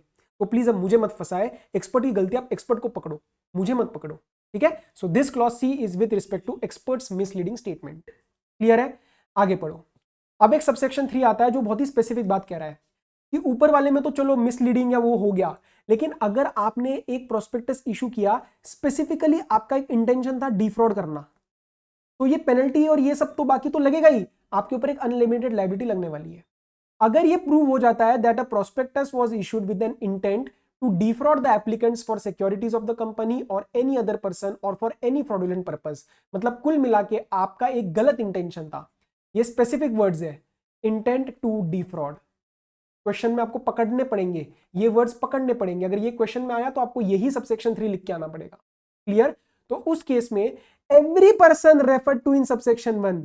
कौन? अरे भाई ये वाले, भाई ये वाले सारे, ये वाले सारे, थोड़ा गंदा हो गया है तो दोबारा ऐसे कर, हाँ, ये वाले सारे बंदे अगर ये प्रूव हो जाता है कि इंटेंशन था डीफ्रॉड का, तो इनकी अनलिमिटेड लायबिलिटी हम फिक्स कर देंगे। तो they shall be now personally liable without any limitation of liability for what? For all of the losses और damages that may have been occurred by any person who subscribed to the securities on the basis of such prospectus। मतलब prospectus के basis, prospectus को देख के किसी ने subscribe किया, prospectus को देख के किसी ने सब्सक्राइब किया और फिर सब्सक्राइब करने के बाद उसका लॉस हुआ, तो उनको लॉस रीपेमेंट करने के लिए इन जनों की पर्सनल लायबिलिटी लग जाएगी इफ दिस इज प्रूव्ड। तो आपको लग रहा होगा सर काफी मिक्सिंग एंड मैचिंग हो रही है, नहीं होगी। क्वेश्चन में आपको समझ आ जाएगा कि 34 की तरफ जा रहा है या 35 की तरफ जा रहा है या 35 की तरफ जा रहा है या 35 की तरफ जा रहा है। कीवर्ड्स पकड़ने पड़ेंगे क्वेश्चन में, जो भी मैं आपको कराऊंगा तो कीवर्ड्स पकड़ने पड़ेंगे। क्लियर? ओके, नाउ अब एक स्पेसिफिक एक और है, sub section number 36, punishment for fraudulently inducing persons to invest money. अब आप बोलोगे सर ये भी तो गलती है, अरे ऊपर प्रोस्पेक्टस में मिस स्टेटमेंट था, यहाँ पे क्या हो रहा है, मैं लोगों को गलत तरीके से इंड्यूस कर रहा हूँ कि आप बस पैसा इन्वेस्ट करो। यहाँ पे स्पेसिफिकली ये नहीं बोला जा रहा कि अरे कुछ मिसलीडिंग है, तो आपको क्वेश्चन में देखना पड़ेगा कि सेक्शन कौन सा लग रहा है। क्लियर? तो पढ़ो, एनी पर्सन हु इधर नोइंगली और रेकलेसली, रेकलेसली मतलब ध्यान नहीं दिया आपने, ऐसी कर दिया, सो रेकलेसली, केयरलेसली आपने ऐसे कोई स्टेटमेंट दिया, प्रॉमिस किया, फोरकास्ट किया which is false, deceptive, misleading और deliberately conceals any material facts। और आपने ऐसा क्यों किया? आपने ऐसा क्यों किया? आपका एम क्या है? Your aim is to induce another person to enter into or to offer to enter into any agreement for or with view to acquiring, disposing, subscribing और underwriting securities। मतलब सिंपल सी बात है, सिक्योरिटीज बाय सेल या कुछ करवाने के लिए आपने गलत तरीके से फोरकास्ट दिया, आपने गलत स्टेटमेंट दिया और आपका किसी को ये बहलाने का मन था और आपने सारे के सारे जो किया ना वो सारा गलत तरीके से किया। You concealed certain material facts, you made false promises, you made false statements, तो उस केस में सेक्शन 36 लग जाए। क्लियर? और आपका एंड गेम क्या था? आप किसी से बाय सेल या अंडरराइट करवाना चाह रहे हो, या फिर आप उसको बोल रहे हो आप किसी ऐसे एग्रीमेंट में आओ जिसका जो पर्पस है ना, या फिर प्रिटेंडेड पर्पस है to secure a profit to any of the parties from the yield of securities और by reference to fluctuations in the value of securities. तो मतलब आप गलत तरीके से पैसा कमाना चाहते हो, इसीलिए गलत आप स्टेटमेंट्स पास कर रहे हो, गलत फॉरकास्ट दे रहे हो, गलत मिसलीडिंग स्टेटमेंट्स दे रहे हो, या फिर मटेरियल चीजें कंसील कर रहे हो। क्लियर? जरूरी नहीं है यहाँ पे प्रोस्पेक्टस में मिसलीडिंग फॉर्म जा रहा है, यहाँ पे ये जो है ना, ये वर्ड्स, ये 3 जो हम पढ़ रहे हैं, ये क्वेश्चन में आपके पास आएंगे कि आप उसको इंड्यूस क्यों कर रहे हो, ताकि वो ऐसे एग्रीमेंट्स में आए। क्लियर? और तीसरा, एनी एग्रीमेंट फॉर और with a view to obtain credit facilities from any bank और फाइनेंशियल इंस्टीट्यूशन। आप किसी बैंक या फाइनेंशियल इंस्टीट्यूशन से लोन लेने के लिए आप किसी बंदे को बोल रहे हो कि हमारे शेयर्स खरीदो, इंड्यूस कर रहे हो कि भाई इन्वेस्ट करो, राइट? सो अगेन पेपर में ये 3 चीजों में से आपको जो है वो वर्ड्स ढूंढने पड़ेंगे कि अगर उसका एंड गेम मतलब उसका व्यू क्या है, एम क्या है, उसको एग्रीमेंट में फंसाना, तो उस केस में सेक्शन 36 लग जाए। और ये सारे लोग भी at the end of the day 447 में ही पकड़े जाएंगे, जो कि फ्रॉड की पेनल्टी लगती है, अभी नीचे आने वाली है। क्लियर? अच्छा सर, ये सेक्शन 34, 35, 36 में एक्शन कौन ले रहा है? ये तो समझ आ गया कि एक्शन किसके अगेंस्ट लिया जा रहा है और क्या लिया जा रहा है, लेकिन कौन लेगा? Any person, any group of persons or any association of persons who are affected by any misleading statement or inclusion or omission of any matter in prospectus। तो जो अफेक्ट हुआ वो स्टेटमेंट ले, वो एक्शन लेगा, जो अफेक्ट नहीं हुआ वो क्यों लेगा? क्लियर? सो यही है बस 34, 35, 36 के रिस्पेक्ट में एक्शन। अच्छा, अब इसके ऊपर एक क्वेश्चन देखते हैं, liability for misstatement section 34 and 35। An allottee of shares in a company, an allottee brought action against a director in respect of false statements in the prospectus, and the director now contends that the statements were prepared by the promoters and he has relied on them. Is the director liable under circumstances? prospectus के अंदर क्या हुआ है, ध्यान से समझो। prospectus के अंदर क्या गया है, false statements, और उसके बेसिस पे हम एक डायरेक्टर को पकड़ के ला रहे हैं, हम एक डायरेक्टर को पकड़ रहे हैं, इसके अंदर उसके अगेंस्ट जो है वो एक्शन आ चुकी है, एक अलॉटी ने लिया है।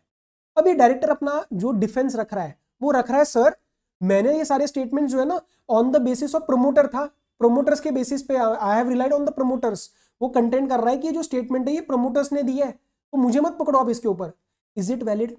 क्या सेक्शन 34 और 35 में ऐसी कहीं पे कोई भी बात लिखी गई है कि डायरेक्टर्स इस बात का डिफेंस मैकेनिज्म ले सकते हैं कि प्रमोटर्स ने कुछ चीज बोली और इसीलिए उन्होंने रिलाई किया? Answer is no.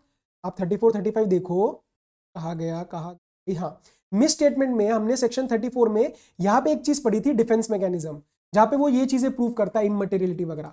और 35 में भी ऐसी हमने कोई चीज नहीं पढ़ी एक्सेप्ट ये कंसेंट विड्रॉन या फिर नो कंसेंट और अथॉरिटी एंड पब्लिक नोटिस। क्या यहाँ पे 34 और 35 में कहीं पे भी कोई बात लिखी गई है कि वो प्रोस्पेक्टस जो है, वो जो डायरेक्टर है वो कह रहा है हमने तो प्रमोटर्स पे रिलाई किया? Answer is no. तो क्या ये डायरेक्टर लायबल रहेगा? Answer is yes, he will remain liable, because ऐसा 34 35 ने कहीं पे भी कोई अलाउंस नहीं किया। तो आप इसके अंदर 34 और 35 की बातें लिख के आओगे और बताओगे कि 34 और 35 से कैसे कैसे बचा जा सकता है। So the only situations where a director will not incur any liability for misstatement in a prospectus are वो सारी situation जो 34 35 में दे रखी है। क्लियर? एंड कंक्लूजन क्या बना? In the present case the director can not hide behind the excuse that he relied on the promoters for making the correct statements, he will be liable for mistake. Clear? अच्छा, आगे बढ़ते हैं अब जरा। All the statements contained in a prospectus issued by a company were literally true. Literally मतलब जो लिखा है मैंने सच लिखा, लेकिन देखते आगे प्रॉब्लम क्या हुई। It was also stated in the prospectus that company had paid dividends for a number of years, but there was no disclosure regarding the fact that the dividends were paid out of realized capital profits and not out of trading profits. मुझे एक बात बताओ, company का dividend देना कब बनता है? जब वो धंधे से पैसा कमाती है और शेयर होल्डर को डिस्ट्रीब्यूट करती है। लेकिन यहां पे उसने कुछ कैपिटल प्रॉफिट है, फॉर एग्जांपल असेट सेल कर दिया, बिल्डिंग सेल कर दी, उस प्रॉफिट में से वो डिस्ट्रीब्यूशन दिखा रही है डिविडेंड का। तो क्या एज अ शेयर होल्डर या as a prospective shareholder, don't you feel you should be informed that this company is not paying dividend out of its day to day business activities, rather it is going for payment out of capital profits? Answer is yes. आपको पता होना चाहिए। आपको इससे idea लगता है कि यार कंपनी का धंधा चनी नहीं चल रहा है, ये तो असेट बेच के कुछ पैसा कमा रही है और वहां से डिविडेंड दे रही है। तो this is miss statement, this is misleading, not miss statement, misleading. Miss statement तब होता है जब कुछ गलत लिखते, बट क्वेश्चन ने क्लियरली बोला कि सर गलत कुछ नहीं लिखा, लेकिन मिसलीड कर दिया, मिसलीड कर दिया। ये मिसलीड चला गया तो अब सेक्शन नंबर 34 लग जाएगा, क्रिमिनल लायबिलिटी। आपने मिसलीड किया, आपका इंटेंशन भी गलत था। Clear? So an allottee of the shares now wants to avoid the contract, जो उसने अलॉटमेंट के लिए अप्लाई किया, on the ground that prospectus was false in material particulars. इस answer, can he avoid the contract? Answer is yes, he can avoid on the ground that it was material misrepresentation. उन्होंने misrepresent किया है, जो लिखा वो तो सही है लेकिन उसका इंपैक्ट आ रहा है वो गलत है, मिसरिप्रेजेंट किया जा रहा है। ठीक है, तो ये जस्ट एक आपको एक क्वेश्चन का आइडिया लगाने के लिए था। अच्छा, अब एक बात चलते आगे, एक और क्वेश्चन है। Sudarshan exports limited was dealing in export of rubber to specified foreign countries. The company was willing to purchase rubber trees in AP state, Andhra Pradesh. The prospectus issued by the company contained some important extracts of the expert's report and the number of trees in that AP state. ठीक है, अब main बात पढ़ो क्या हो रही है। The report was found untrue, report गलत है। मिस्टर आलोक करके है कोई, he has purchased the shares of this company on the basis of the expert's report। याद है आपको, मैंने इसके अंदर भी स्ट्रेस दिया था सेक्शन 35 में कि उसका जो नुकसान होना चाहिए अंडर सेक्शन 35, उसका जो नुकसान होना चाहिए वो ऑन दिस बेसिस होना चाहिए। पढ़ो, he acted on that statement and has sustained। तो उसके बेसिस पे उसने कुछ परचेस किया है। और आगे लिखा है will Mr. Alok have any remedy against the company or not, state the circumstances। और आगे एक और सवाल है, इसको बाद में देखते, पहले ये पढ़ो कि will Alok have any remedy against the company। अब ध्यान से पेपर में आपको ये क्वेश्चन एनालाइज करते दिमाग में एक चीज आनी चाहिए, एक सवाल आना चाहिए, क्या कि डिड मिस्टर आलोक फेस या सस्टेन एनी लॉस। अरे भाई रिपोर्ट में गलतियां थी, तूने उस रिपोर्ट के बेसिस पे सब्सक्राइब किया, लेकिन तेरा नुकसान हुआ क्या? नुकसान नहीं हुआ। तो आपने देखा सेक्शन, ये क्रिमिनल लायबिलिटी नहीं है, इसके अंदर कुछ भी वैसा आप देखोगे तो मिसलीडिंग उस तरीके से नहीं है। सिविल लायबिलिटी की तरफ है। देखो फैक्ट्स के ऊपर आपको डिसाइड करना पड़ेगा कि क्रिमिनल है या सिविल है। तो यहाँ पे थोड़ा फोकस उस तरफ जा रहा है कि हम एक बंदे की बात कर रहे हैं, काउंटर पार्टी की बात कर रहे हैं, और उसने लॉस झेला या नहीं झेला की बात कर रहे हैं। तो दिस इज सेक्शन 35। क्लियर? तो अब आपको पूछना है कि did this person face any loss, क्योंकि अगर किसी बंदे ने वो लॉस ही नहीं फेस किया तो फिर कंपनी उसको कुछ नहीं देगी, ना ही ये पर्सन उसको कुछ देंगे। But this fact is absent in the question, तो साइलेंट है। अगर उसने फेस किया तो सेक्शन 35 लगेगा, वरना नहीं लगेगा। तो पढ़ो conclusion. Yes, in this case, Mr. Alok can claim compensation for any loss or damage that he might have. We don't know. He might have sustained from the purchase of shares, but the given question is silent on whether he did actually sustain any loss or damage or not. हमें नहीं पता उसने loss सहन करा या नहीं करा। नहीं करा होता, नहीं करा तो फिर हम उसको कुछ नहीं देंगे। Clear? Next part of question क्या है? Also state the circumstances where an expert is not liable under companies act. तो इसके अंदर अगर आप देखोगे 35 से बचने के 3 तरीके थे। ये वाला तो एक्सपर्ट के मिसलीडिंग स्टेटमेंट के रिस्पेक्ट में ही है, तो ये वाला तो लगेगा नहीं। आप ये दोनों लिख के आओगे, ए और B. Consent withdrawn as a director, हो सकता है एक्सपर्ट डायरेक्टर भी हो, और ये वाला कि उसने उसका कंसेंट ही नहीं था प्लस उसने पब्लिक नोटिस दे दिया। So again this is not very very big. मैंने आपको जस्ट एक हिंट दे दिया कि आपको क्या लिख के आना है पेपर। क्लियर? अच्छा, अब एक बात पढ़ते हैं। With a view to issue shares to the general public, a prospectus containing some false information was issued by the company. Mr. X received a copy of prospectus from the company, but he did not apply. He did not apply for allotment.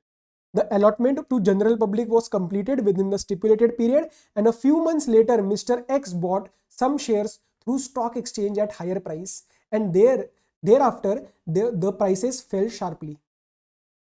Company ने prospectus निकाला, prospectus में गलतियां हैं। Mister x ने उस prospectus के basis पे कोई शेयर्स नहीं खरीदे, उसने छोड़ दिया है मौका आईपीओ वाला। उसके बाद वो मार्केट में गए शेयर्स, और उसने मार्केट से खरीदा और बाद में लॉस सहन किया, प्राइस ऊपर नीचे हो गई कुछ। अब mister x sold these shares at heavy loss, and now he is claiming damages from the company for the loss. On what grounds? On the ground that the prospectus issued by the company contained a false statement. Referring to the provisions of Companies Act, examine whether Mr. X claim for damages is justified or not. Mr. X को बोला मैंने, इधर आ भाई, mister x इधर आओ, आपने shares कहां से खरीदे? उसने कहा सर स्टॉक एक्सचेंज से। क्या जब आपने स्टॉक एक्सचेंज से खरीदे तब कोई प्रोस्पेक्टस का मतलब आता है? Answer is no. सर क्यों? अरे भाई प्रोस्पेक्टस सेक्शन 270 पढ़ा ना।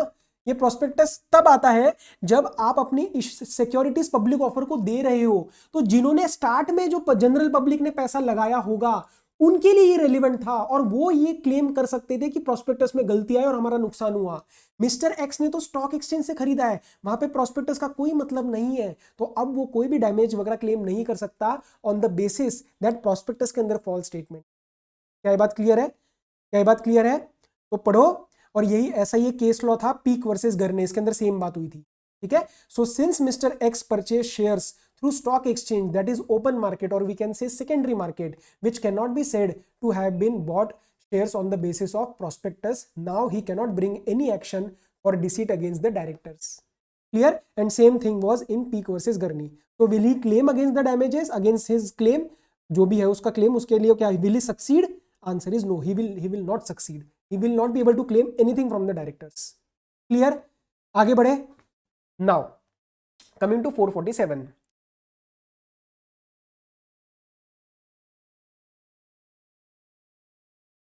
इस सेक्शन को करने से पहले ऊपर का एक बार रिवाइज कर लो, यूट्यूब वीडियो को पॉज करो, ऊपर जो मैंने अभी कराया है 34, 35, 36, 37, इसको रिवाइज करो। डाउट है तो लिख के रखो और लेक्चर के बाद मेरे साथ कनेक्ट करो, व्हाट्सएप ऑडियो नोट डालो, मैसेज डालो, कुछ भी करो। क्लियर? अब बात कर रहे हैं sir section 447, punishment for a fraud, one of the most important sections of the entire companies act. ठीक है? Punishment for fraud, if any person who is found to be guilty of fraud, fraud मतलब गलत काम, नीचे भी आने वाला है लेकिन फ्रॉड की डेफिनेशन भी। So if any person is found to be guilty of fraud involving an amount of at least, मतलब मिनिमम उसके अंदर अमाउंट कितना है, लोअर ऑफ रुपीज 10 lakhs और 1% of turnover of the company. Company के टर्नओवर का 1% या फिर 10 लाख, उन दोनों में से लोअर उठा लेना और चेक करना कि क्या फ्रॉड उतना मिनिमम हुआ। अगर हुआ तो अब उसको पनिश करो, कितने से? एक तो आपको इंप्रिजनमेंट लगानी है। सर पेपर में एक एक चीज का महत्व होता है। इंप्रिजनमेंट मतलब सिर्फ इंप्रिजनमेंट, नॉट रिगरस इंप्रिजनमेंट, ठीक है? तो सिर्फ इंप्रिजनमेंट। तो आप यहां पे से फिगर बनाओ मेरे साथ, जेल में उसको चक्की पिसवाएंगे, ठीक है? इंप्रिजनमेंट कितने टाइम की? मिनिमम 6 महीना, मैक्सिमम 10 साल। मिनिमम, नॉट लेस देन 6 महीना, मैक्सिमम 10 साल। लेकिन आपके फ्रॉड में अगर पब्लिक इंटरेस्ट इन्वॉल्व है, सपोज आपका फ्रॉड किसी कंपनी के साथ है, बस उस कंपनी का नुकसान किया आपने, तो आपके ऊपर मिनिमम इंप्रिजनमेंट 6 महीने की लगेगी।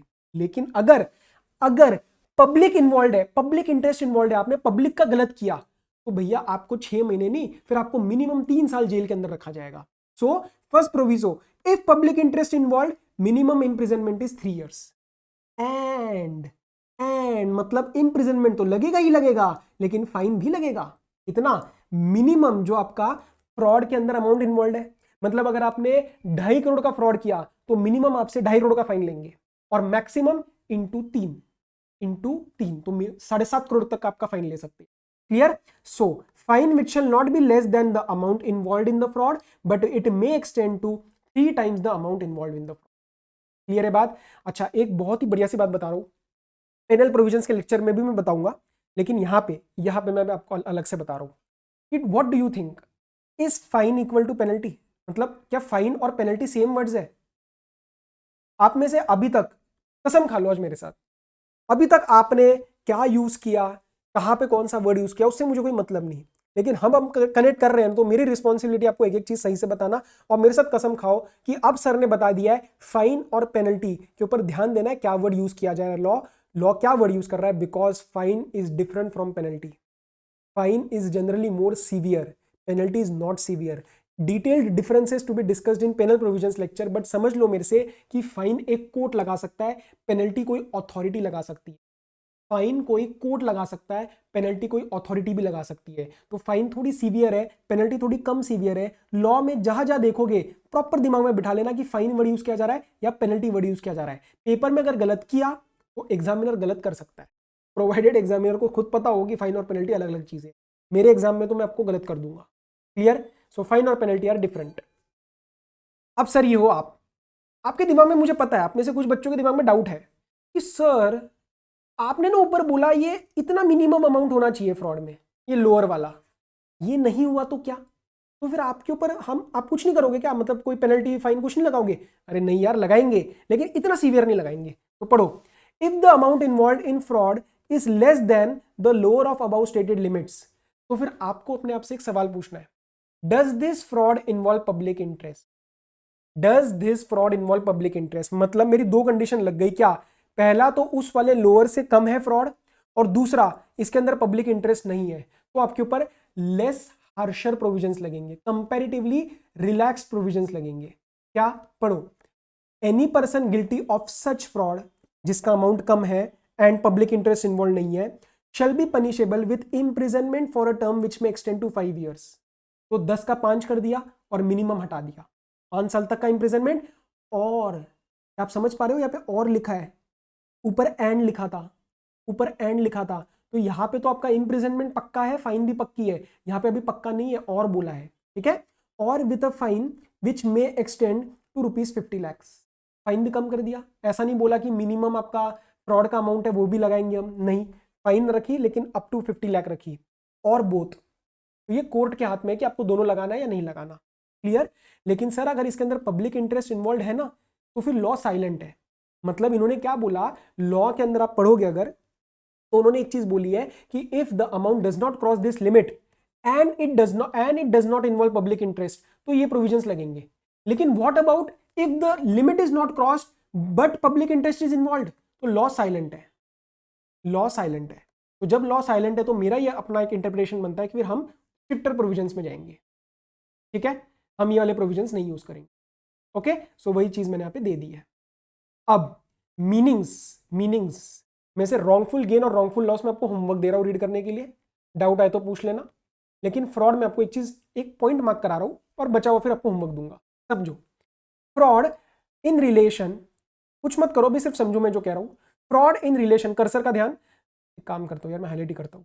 Fraud in relation to affairs of a company और any body corporate includes any act, omission, concealment of any fact or abuse of any position committed by any person with the connivance in any matter with intent to deceive or gain undue advantage or to injure the interest of the company or its shareholders or its creditors or any other person whether or not there is any wrongful gain or loss। Sir इन्होंने बहुत बहुत बहुत बड़ी बात यहाँ पे कह दी, क्या कि जब मैं फ्रॉड की बात करूंगा तो it is my intention which matters. अगर आपका इंटेंशन गलत है, अगर आपका इंटेंशन गलत है तो आप फ्रॉड मान लिए जाओगे कि आपने फ्रॉड किया। आप ये नहीं बोल सकते कि सर मेरा कोई भी रॉन्गफुल गेन या रॉन्गफुल लॉस तो हुआ ही नहीं, मैंने तो सिर्फ कोशिश करी, मैंने तो फ्रॉड करने की कोशिश करी, मेरा कोई भी फायदा नहीं हुआ तो मेरे को फ्रॉड मत बोलो। नहीं, कंपनीज एक्ट ने बोला वेदर और not there is any wrongful gain और loss, it is the intention which counts. आपके मन में गिल्टी माइंड था, आप फंस गए, अब आप कुछ नहीं बोल सकते। एक्चुअल में wrongful gain loss does not matter. Clear? Okay sir. अब सर लास्ट सेक्शन है, लास्ट सेक्शन है, एक बार रिवाइज कर लो, वीडियो को रोको, 447 अच्छे से रिवाइज करो, डाउट आता है तो लिख के रखो, लेक्चर के बाद मेरे से कनेक्ट करो। Clear?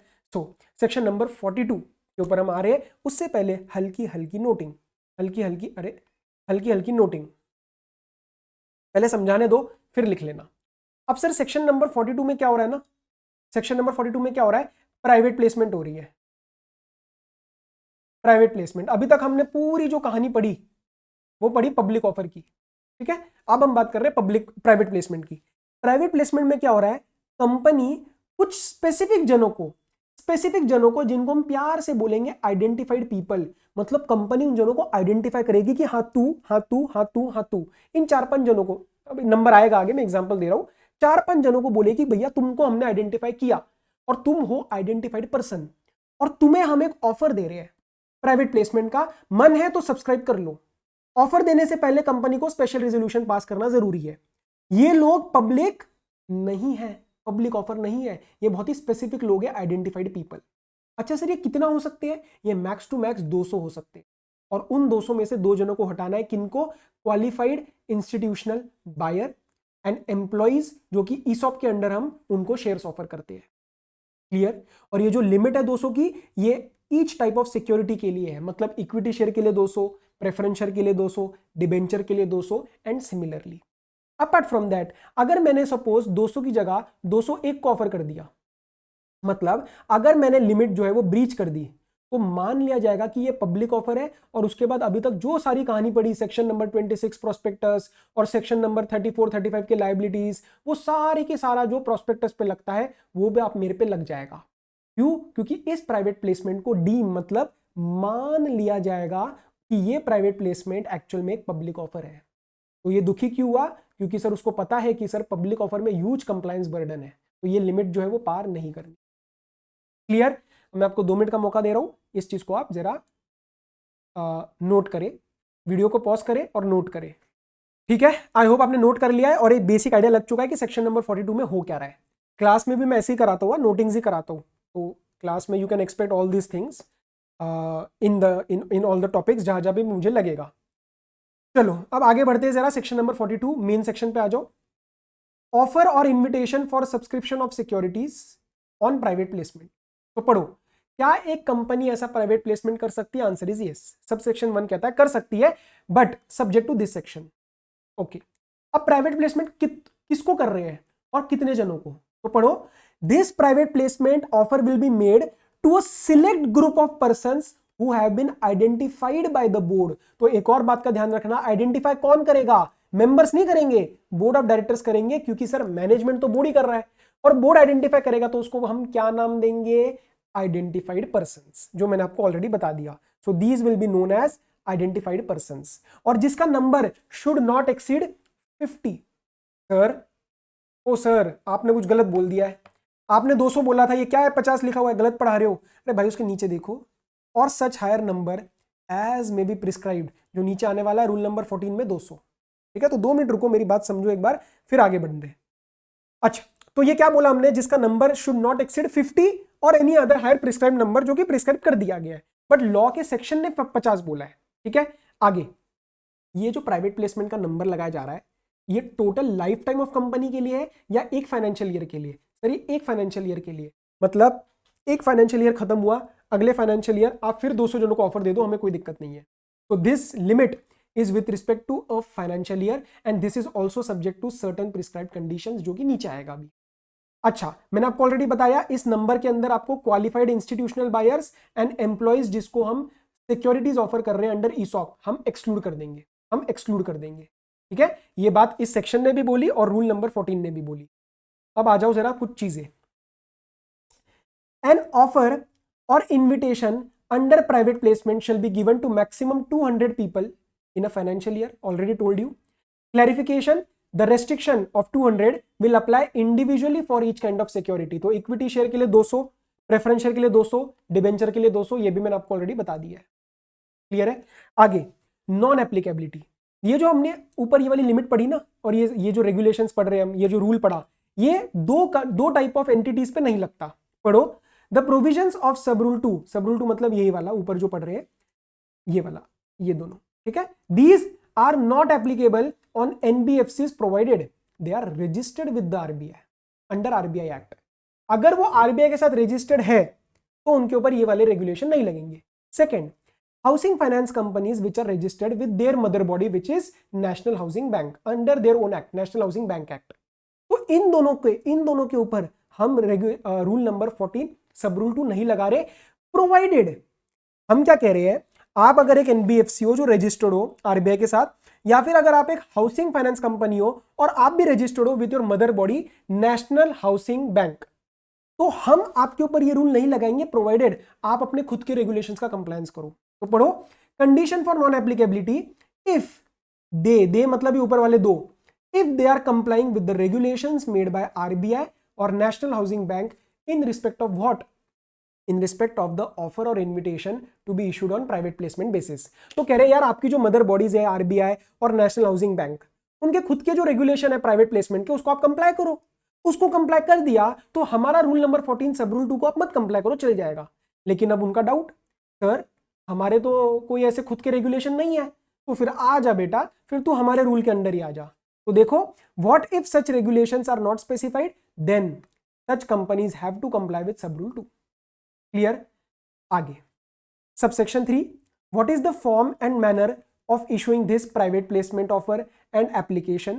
It is as prescribed, जो नीचे अभी आने वाला है और रूल नंबर 14 में आने वाला है, रुक जाओ थोड़ा सा। अच्छा सर, ये आइडेंटिफाइड पर्सन क्या होते हैं? मैंने आपको ऑलरेडी बताया कि आइडेंटिफाइड पर्सन बोर्ड आइडेंटिफाई करता है, ठीक है, जिनको प्राइवेट प्लेसमेंट का ऑफर दिया जाता है कि आओ पैसा लगाओ, और इनका नाम और एड्रेस रिकॉर्ड करना पड़ता है, ठीक है। So names and addresses are to be recorded by the company in the prescribed manner. अब एक क्वेरी, सपोज बोर्ड ने मिस्टर रमेश को आइडेंटिफाई किया और ऑफर दिया, ठीक है। अब रमेश कह रहा है मुझे तो ये ऑफर नहीं चाहिए, मेरा एक फ्रेंड है सुरेश, मैं उसको दे देता हूं ये ऑफर। क्या ऐसा चीज पॉसिबल है? आपको लगता है कि ऐसी चीज लॉ अलाउ करेगा under section number 42 private placement? Answer is no. क्यों? अरे मेरे भाई तो सुन, रमेश, मैंने कहा रमेश को इधर बुलाया, मैंने कहा रमेश मेरी बात सुनो, ध्यान से सुनो, आप एक आइडेंटिफाइड पर्सन हो, आपको बोर्ड ने कुछ देख के आइडेंटिफाई किया है, सुरेश को बोर्ड ने आइडेंटिफाई नहीं किया, तो ये राइट ऑफ रिनंसिएशन मतलब किसी और को देना, ये परमिटेड नहीं है सेक्शन नंबर 42 में। Clear? So can private placement offer an application carry any right of renunciation, that is can it be given to someone else? It's a big no, cross दिख जाएगा पेपर में, ध्यान रहेगा। Clear? आगे 2 important explanations.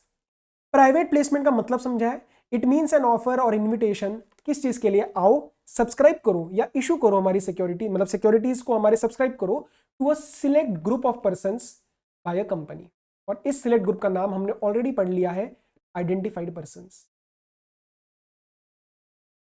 ठीक है। और this offer is other than by way of public offer, obviously this is not a public offer. अच्छा, डीम्ड पब्लिक ऑफर, मैंने आपको क्या बताया, अगर आपने 200 से ज्यादा जनों को सबमिट कर दिया ऑफर, तो फिर ये डीम्ड पब्लिक ऑफर बन जाएगा।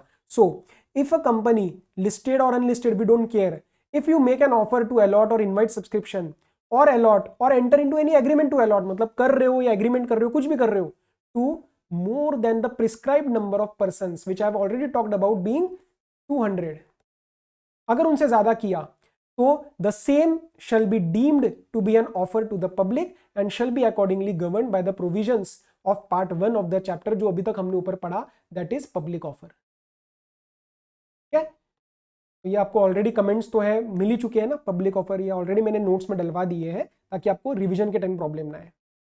ठीक है ना, और पेमेंट उसकी कितनी आई, कंपनी का इंटेंशन था या नहीं था लिस्ट करने का, वो सारा इरेलीवेंट है। आपने 200 से ज्यादा क्यों दिया ऑफर, आपको 200 बोला था ना, 200 से ज्यादा क्यों दिया ऑफर आपने, अब पब्लिक ऑफर मान लिया जाएगा, करो कंप्लाई बैठ के सारा। ठीक है, अब रूल 14 सब रूल 1 मैंने आपको बताया, एसआर चाहिए होता है प्राइवेट प्लेसमेंट के लिए। So a company shall not make an offer और invitation through private placement unless that proposal has been previously, मतलब ऑफर देने के बाद एसआर नहीं चलेगा, प्रीवियसली प्रायर वे में आपको अप्रूव करवाना है by the shareholders of the company. कैसे, special resolution for each of the offers और इन्विटेशन, मतलब साल में जनवरी में एक ऑफर गया और फरवरी में एक ऑफर गया, तो जनवरी के लिए भी एसआर पास कराओ, फरवरी के लिए भी एक एसआर पास कराओ, अलग अलग हर एक के लिए आपको एसआर चाहिए। ये नहीं कि एक एसआर पास कर दिया तो धड़ाधड़ 10-12 प्राइवेट प्लेसमेंट कर दो, नहीं चलेगा। ठीक है, अच्छा कुछ डिस्क्लोजर्स है, इसकी एक बार लिस्ट दे रखी है पेज नंबर 3.39 पे, उस पर रीड कर लेना कि आप उसके अंदर बताओगे कि प्राइवेट प्लेसमेंट का ऑफर क्या है, कितनी सिक्योरिटीज है, किसको कर रहे हो, उनके एड्रेस क्या है, प्राइस कितनी है, वो सारी डिटेल्स आपको देनी है in the explanatory statement which you will be annexing to the notice of share holders approval. तो एसआर के लिए मीटिंग रखवाओगे, उसकी एक्सप्लेनेटरी नोटिस जाएगी, स्टेटमेंट जाएगा नोटिस को, उस स्टेटमेंट में ये सारी डिटेल्स आप डिस्क्लोज कर देना। क्लियर, एक्सप्लेनेटरी स्टेटमेंट अगेन ये डिटेल्स हमारी मैनेजमेंट एडमिनिस्ट्रेशन में भी आने वाली है। अच्छा, second proviso, non applicability, this sub rule shall not apply in case of an offer और invitation for non convertible debenture, मतलब ये डिबेंचर्स ही रहेंगे, ये शेयर्स में कन्वर्ट नहीं होने वाले। तो अगर आपके ऐसे डिबेंचर्स है प्लस उसका जो प्रपोज्ड अमाउंट है ना जो आप रेज करने वाले हो, it does not exceed the limit of section 181C। Sir ये क्या है 181C? अरे 181C एक्चुअली आपके कोर्स का पार्ट नहीं है, लेकिन मैं आपको हिंट दे देता हूं ताकि आपको समझ आ जाए। 181C में बोला जाता है कि अगर बोर्ड को पैसा रेज करना है, बोरो करना है in excess of paid up share capital plus free reserves plus securities premium, तो उसको मेंबर्स का एसआर चाहिए होता है। तो अगर वहां पे सेक्शन 180 का कंप्लायंस हो रहा है और एसआर की जरूरत नहीं है, तो फिर सर मैं यहां पे एसआर क्यों लूं? अगर यहां पे ये चीज नहीं बोली होती, तो लॉ में लॉ में इनकंसिस्टेंसी आ जाती। कैसे? अरे एक तरफ वहां एसआर पास करवा रहे हो और यहाँ पे एक तरफ वहां एसआर नहीं पास करा रहे हो और यहाँ पे एसआर पास करा रहे हो। तो उन्होंने बोला ठीक है भैया, वो वाली लिमिट जो है आपकी अगर कंप्लाई हो रही है, लिमिट ब्रीच नहीं हो रही, तो वहां पे भी एसआर नहीं चाहिए, यहां पे भी एसआर नहीं चाहिए। क्लियर है? So you don't need any SR if this limit is complied. ये सर मुझे लर्न करने की जरूरत है क्या? आंसर इज नो, मुझे नहीं लगता आपको लर्न करने की जरूरत है, क्योंकि आपके मटेरियल में लिमिट नहीं दे रखी। बट घर में डाउट नहीं आना चाहिए, इसलिए यहाँ पे आप नोटिंग करके छोड़ सकते हो कि एक लिमिट है भैया, बोरोइंग की लिमिट है, ये इन तीन चीजों का टोटल। ठीक है, अच्छा, and in such cases the relevant board resolution under 179(3)(c would be adequate. मतलब एसआर तो पास करा नहीं रहे हो, बोर्ड रिजोल्यूशन तो कराओगे ना। और ये 179(3)(c क्या है? Again part of CA final, जिसके अंदर बोला जाता है कि कुछ चीजें जो है वो आप बोर्ड मीटिंग के अंदर ही रिजोल्यूशन पास करोगे, ना कि सर्कुलेशन से। सर ये तो कुछ भी समझ नहीं आ रहा है, अरे यार मैं क्या करूं, इन्होंने 179 इसके अंदर है, अब मैं या तो मैं ना समझाऊं तो आपको लगेगा 179 बताया नहीं।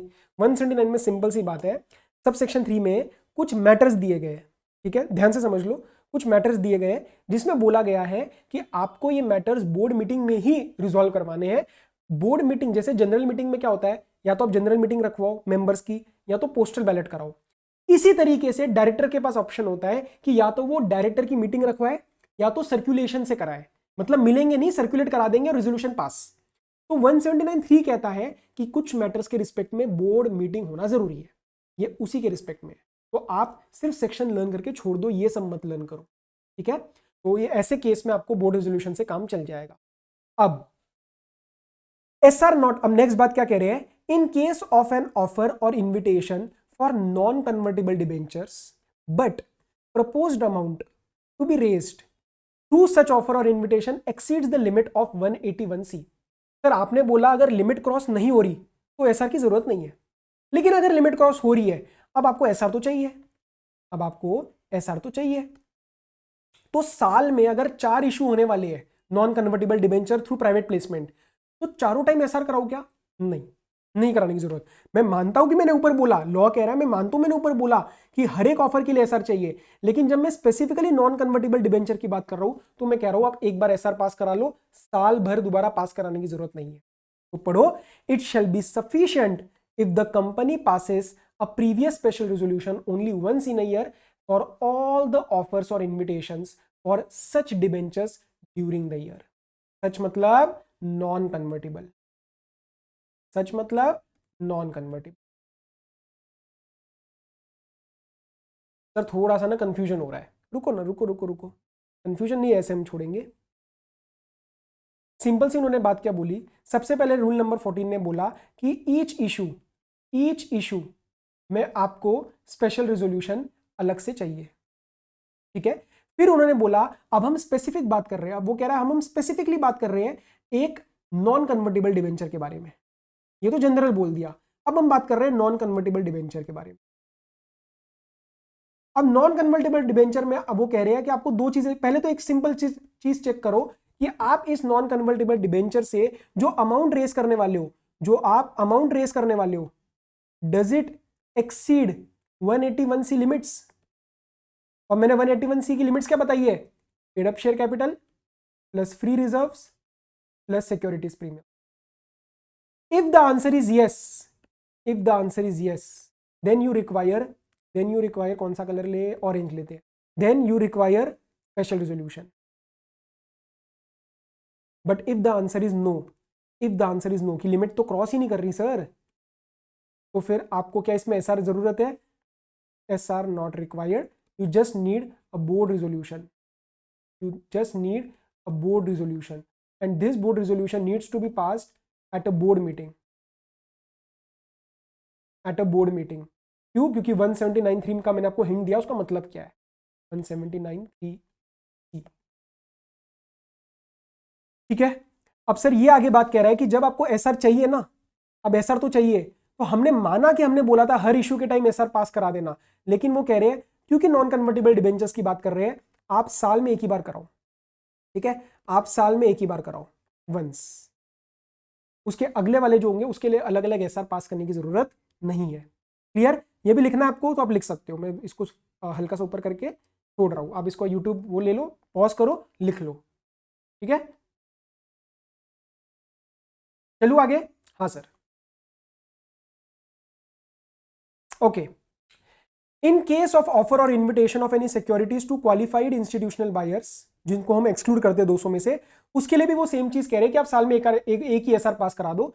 It shall be sufficient if the company passes previous SR only in a year for all the allotments to such buyers during the, आप एक ही एसआर पास करा देना प्रीवियस, उसके बाद फिर आगे जो है दोबारा दोबारा एसआर पास कराने की जरूरत नहीं है। अच्छा, फॉर्म के कुछ डिटेल्स बताइए, जो आप आइडेंटिफाइड पीपल को फॉर्म देते हो, एप्लीकेशन देते हो, इनविटेशन देते हो, वो PS4 में जाता है and it should B serially numbered, मतलब 10 जनों को जाएगा तो 1 2 3 4 5 6 7 8 9 10, clear. And it should be address specifically to the person to whom the offer is made. Offer Ramesh को गया तो ऊपर लिखा जाएगा to Ramesh living at this address, clear. And it shall be send to him इधर इन राइटिंग और electronic mode, आज के इसमें तो ऑब्वियसली मेल के थ्रू ही जाएगा, ठीक है, पर राइटिंग में भी जा सकता है, पोस्ट वगैरह हो तो वो भी चल जाएगा। एंड विद इन 30 डेज, ये आपको कब तक सेंड करना है, आपको कब तक सेंड करना है? Within 30 days of recording the name of such person pursuant to subsection 3। ये जो ऊपर आपने रिकॉर्ड किया ना, आपने जो रिकॉर्ड किया ना, इसके विद इन 30 डेज आपको वो जो है ऑफर भेज देना है। ये नहीं कि आप आज रिकॉर्ड कर रहे हो और 1.5 महीने बाद आप सेंड कर रहे हो, ऐसे नहीं चलेगा।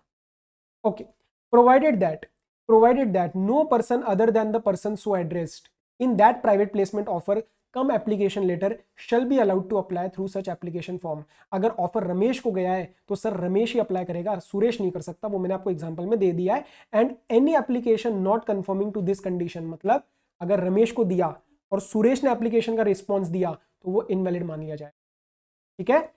Company shall maintain a complete record of private placement offers in form PS5, register का फॉर्मेट है, उसके अंदर सारा रिकॉर्ड मेंटेन करना है PAS5 में।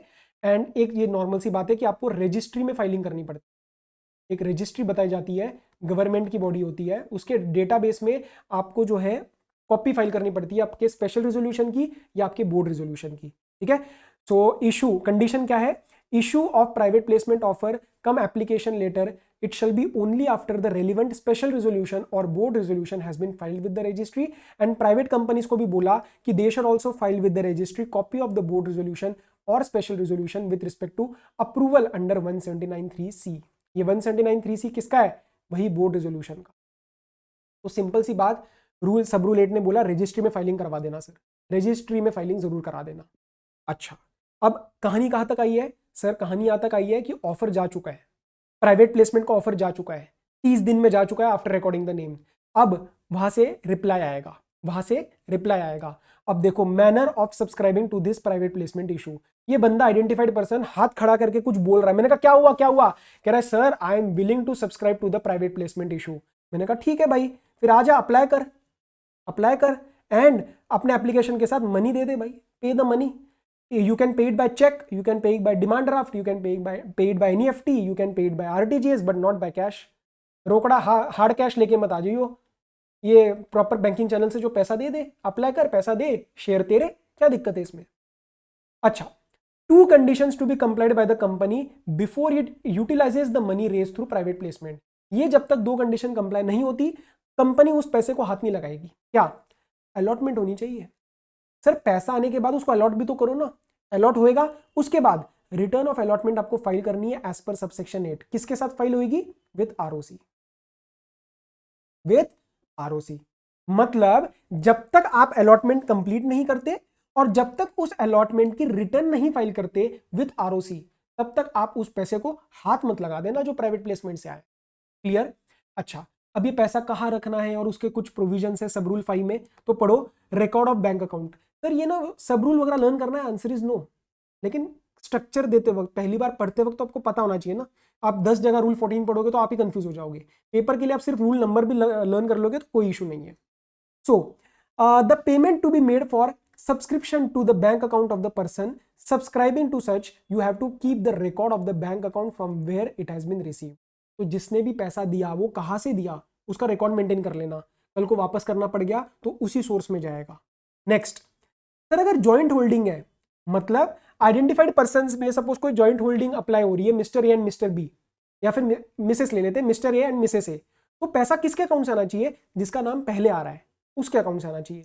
सो money payable on subscription to securities to be held by joint holders shall be paid from that bank account, किसका, जिस पर्सन का नाम फर्स्ट आ रहा है इन द एप्लीकेशन। तो आप देखोगे एप्लीकेशन के अंदर मिस्टर ए एंड मिसेस ए है या फिर Mrs A and mister A है। पहले केस में पैसा कौन देगा, मिस्टर ए, दूसरे में मिसेस ए, ठीक है। और एक चीज, ये पूरा का पूरा जो सब रूल है, ये पूरा का पूरा ये वाला सब रूल जो है, it is not applicable when we talk about issue of shares for consideration other than cash. मतलब लेट से किसी आइडेंटिफाइड पर्सन में से मिस्टर ए था, उसकी बिल्डिंग मैंने खरीदी है और उसके अगेंस्ट मैं उसको प्राइवेट प्लेसमेंट में शेयर्स दे रहा हूं, तो वो थोड़ी ना मुझे पैसा देने वाला है, वो मुझे थोड़ी ना यहाँ पे पैसा देने वाला है, क्योंकि वो उसने तो मुझे बिल्डिंग दे दी है। तो this was a issue for consideration other than cash, तो इन दैट केस ये वाला सब रूल उस पर नहीं लगेगा। अच्छा, कंडीशन क्या है, एक दो कंडीशन समझो। फॉर फ्रेश ऑफर और invitation, no fresh offer or no invitation under this section, that is 42, shall be made unless the allotments with respect to any offer or invitation made earlier have been completed or that offer or invitation जो पहले गया था has been withdrawn or abandoned by the company। मतलब आज अगर आप एक private placement दे रहे हो तो पुराना वाला प्राइवेट प्लेसमेंट या तो कंप्लीट है या तो आज विड्रॉन है या तो अबेंडेंड है, मतलब इन शॉर्ट वो आज एग्जिस्टेंस में नहीं है। ऐसा नहीं चाहिए कि दो प्राइवेट प्लेसमेंट एग्जिस्टेंस में मार्केट में, नहीं चलेगा। क्लियर। अच्छा, provided that subject to the maximum number of identified persons under subsection 2, that is 200, a company may at any time make more than one issue of securities to such class of identified persons as may be specified। वो कह रहे हैं कि हम ये नहीं कह रहे कि आप एक ही इशू करो, आप करो 2 इशू, कोई दिक्कत नहीं है, बट किसी भी टाइम आपका 200 से ऊपर नहीं जाना चाहिए नंबर, और पुराना वाला कंप्लीट या फिर अबेंडन या फिर विड्रॉन होना चाहिए। क्लियर। हम कहीं पे भी ये नहीं कह रहे कि आप एक इशू करो, लेकिन ये कंप्लायंस कर लेना बस। अच्छा, अब time limit for allotment of securities. आपने प्राइवेट प्लेसमेंट का ऑफर दिया, लोगों ने पैसा दे दिया, चेक के थ्रू, आरटीजीएस के थ्रू पैसा दे दिया। अब नेक्स्ट स्टेप क्या है? अलॉटमेंट करो। कितने टाइम में? 60 दिन के अंदर अंदर अलॉटमेंट करनी है। नहीं हुआ तो 15 दिन में पैसा वापस। वो नहीं किया तो ब्याज लगेगा 12% पूरे साल का। तो पढ़ो, the company shall allot its securities within 60 days from the date of receipt of the application money. 60 दिन में आपको अलॉटमेंट करनी है। If it is not allotted within 60 days, then the company has to repay that application money within 15 days from the expiry of 60 days। तो देखो यहां पे application money अगर आया, यहां पे अगर एप्लीकेशन मनी आया तो विदिन 60 डेज, विदिन 60 डेज आपको जो है वो पैसा, आपको जो है अलॉटमेंट करनी है, आपको जो है अलॉटमेंट करनी है। अगर अलॉटमेंट नहीं हुई तो आगे 15 दिन में, आगे 15 दिन में आपको पैसा रिफंड करना है। कौन सा पैसा? जो ये एप्लीकेशन का आया है। और अगर आपने ये 15 दिन में पैसा रिफंड नहीं किया तो कंपनी को रिफंड तो करना ही करना है। 15 दिन में नहीं किया तो आगे भी रिफंड करना है, लेकिन इंटरेस्ट भी देना है at the rate of 12% per annum from the expiry of 60th day. Sir एक बहुत गहरा पॉइंट इसके अंदर छुपा है। जल्दी से बताओ, मुझे कोई ढूंढ पा रहा है? बताओ जल्दी से, यूट्यूब पे कमेंट करके बताओ। सर ये जो इंटरेस्ट लग रहा है ना, ये 15 दिन के बाद से नहीं लग रहा, वो यही से लगना स्टार्ट हो रहा है, वो यही से लगना स्टार्ट हो रहा है। 15 दिन का टाइम अगर आपने बीच कर दिया तो इंटरेस्ट यही से लगना स्टार्ट हो रहा है 60 डेज के एंड पे। तो पढ़ो, this interest they have to pay at 12% per annum from the expiry of 60th day, not 75 और 15+60। क्लियर? तो उसी 60 दिन से आपको पैसा इंटरेस्ट लगना स्टार्ट हो जाएगा उस पैसों के ऊपर। अब नेक्स्ट, सर ये जो पैसा आया आपके पास एप्लीकेशन मनी, ये कहाँ रखना है और कैसे यूटिलाइज करना है? कब तक यूटिलाइज नहीं करना वो तो पढ़ लिया, लेकिन कहाँ रखना है? You have to keep it in a separate bank account in a scheduled bank and don't use it for any purpose except adjustment against allotment. आप कंपनी का अलॉटमेंट करो और उस एप्लीकेशन मनी को पेडअप कर दो, उस शेयर कैपिटल में पेडअप कर दो, या फिर आप उसको रीपे करो अगर आपकी कंपनी अलॉट नहीं कर पा रही। तो ऊपर अभी अभी हमने पढ़ा 60 दिन में रीपे करने वाला। क्लियर? अच्छा सर, क्या ये प्राइवेट प्लेसमेंट में पब्लिक एडवर्टीजमेंट अलाउ करेंगे? ऑब्वियसली नो, क्योंकि पब्लिक ऑफर तो है ही नहीं। पब्लिक ऑफर ही नहीं है तो फिर पब्लिक एडवर्टीजमेंट क्यों जाएगी? It's completely prohibited. तो no company issuing securities under this section shall release any public advertisement or utilize any media, marketing, distribution channel agent to inform the public at large about such issue. Why? Because we are talking only to the identified person and not to public in general. ठीक है? सारा allotment होने के बाद, 60 दिन में allotment होने के बाद आरओसी के साथ आपको रिटर्न फाइल करनी है। So company which is making allotment under this private placement shall file a return of allotment within 15 days from the date of allotment. 60 दिन में अलॉटमेंट करना, उसके आगे 15 दिन में आपको रिटर्न फाइल करनी है विद आरओसी, और उसके अंदर सारी डिटेल्स दे देना यार, सारी डिटेल्स दे देना कि अलॉटी कौन कौन है, नाम, एड्रेस, कितनी सिक्योरिटीज अलॉट करी and all the relevant information. Clear? अब एक सब रूल 6 आता है कि ये जो आपको फॉर्म फाइल करना है that is in form PS3। तो फॉर्म जो फाइल करना है आरओसी के साथ that is in form PS3। ये हर जगह आपने ऊपर भी जो हमने रजिस्टर के साथ अलॉटमेंट का रिटर्न पढ़ा वो हर जगह PS3 आता है। यहाँ पे सिर्फ दोबारा दिया गया है ताकि आप कोरिलेट कर पाओ। सो PS3 फाइल करना है along with the prescribed fees and complete details of the allottees, कि अलॉटीज का नाम क्या है, एड्रेस क्या है, पैन नंबर क्या है, ईमेल आईडी क्या है, कौन सी क्लास ऑफ सिक्योरिटी, क्लास मतलब सर इक्विटी है या प्रेफरेंस है, क्या होल्ड किया उन्होंने, प्लस किस दिन अलॉटमेंट हुई, प्लस कितनी अलॉटमेंट हुई, कितने नंबर ऑफ शेयर्स है उनके पास या सिक्योरिटीज है, उनकी नॉमिनल वैल्यू क्या है, उन्होंने कितना अमाउंट पे किया, and all the particulars of consideration received if the securities were issued consideration other than cash. अगर आपने कैश ही नहीं रिसीव किया, लेट से बिल्डिंग परचेस करी है या कोई लैंड अक्वायर करी या कोई असेट अक्वायर किया, तो उसकी भी डिटेल्स आप हमें दो अगर ऐसा केस है तो, वरना तो फिर आप हमें बताओ कि अमाउंट कितना रिसीव हो। Clear? Subsection 9 and 10 penal provisions है। अच्छा, डीम पब्लिक ऑफर मैंने आपको ऑलरेडी बताया कि if you are going for any private placement which is not in compliance of subsection 2, जो ऊपर हमने मेन पढ़ा 500 वगैरह की लिमिट और 200 वगैरह वाली limit, then it shall be deemed to be the public offer and you have to apply all the provisions of SCRA and SEBI. तो जो पब्लिक ऑफर पे लगता है वो आपके ऊपर भी लग जाएगा। क्लियर है ये बात? So this was all with respect to our chapter and concepts.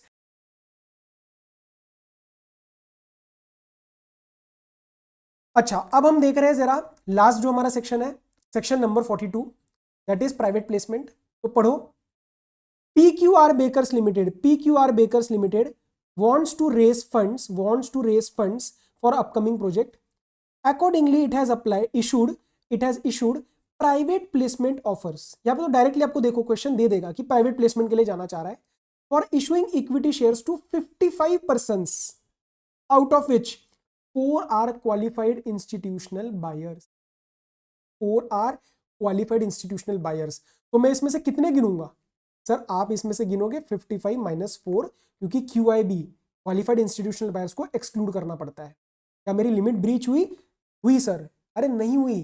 50 जो है सेक्शन ने बोली, रूल ने 200 दे दी थी आपको लिमिट. ठीक है, मेरी लिमिट है 200 की, तो अभी कोई दिक्कत नहीं है. Everything is okay till now. आगे बढ़े. Yes sir. And the remaining are individuals. Okay.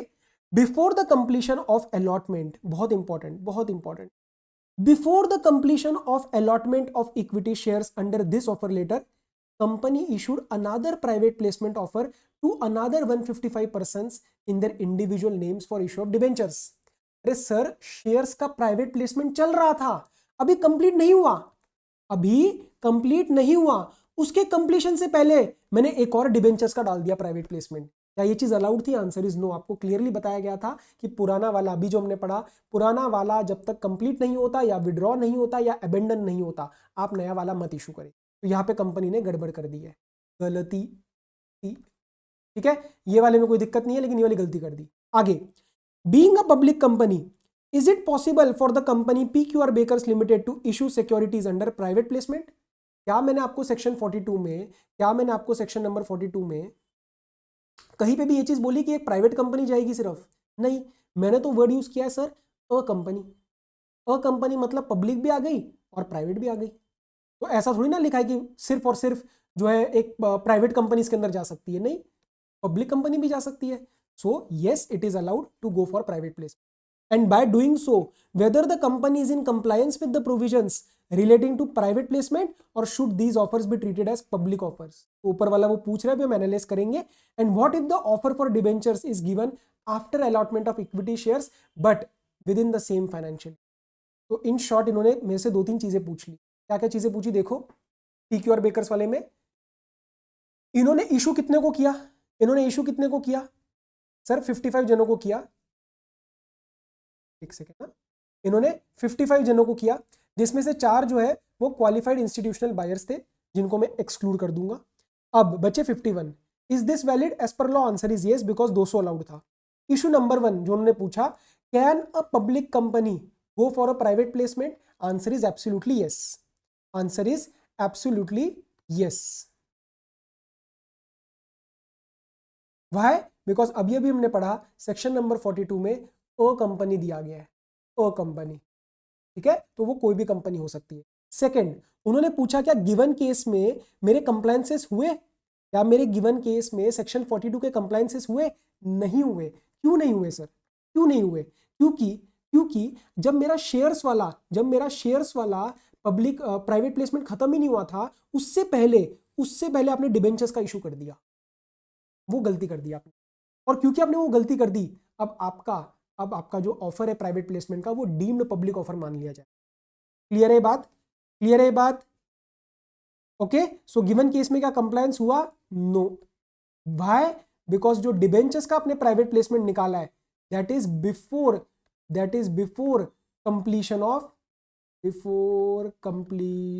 Of shares का प्राइवेट प्लेसमेंट. ठीक है.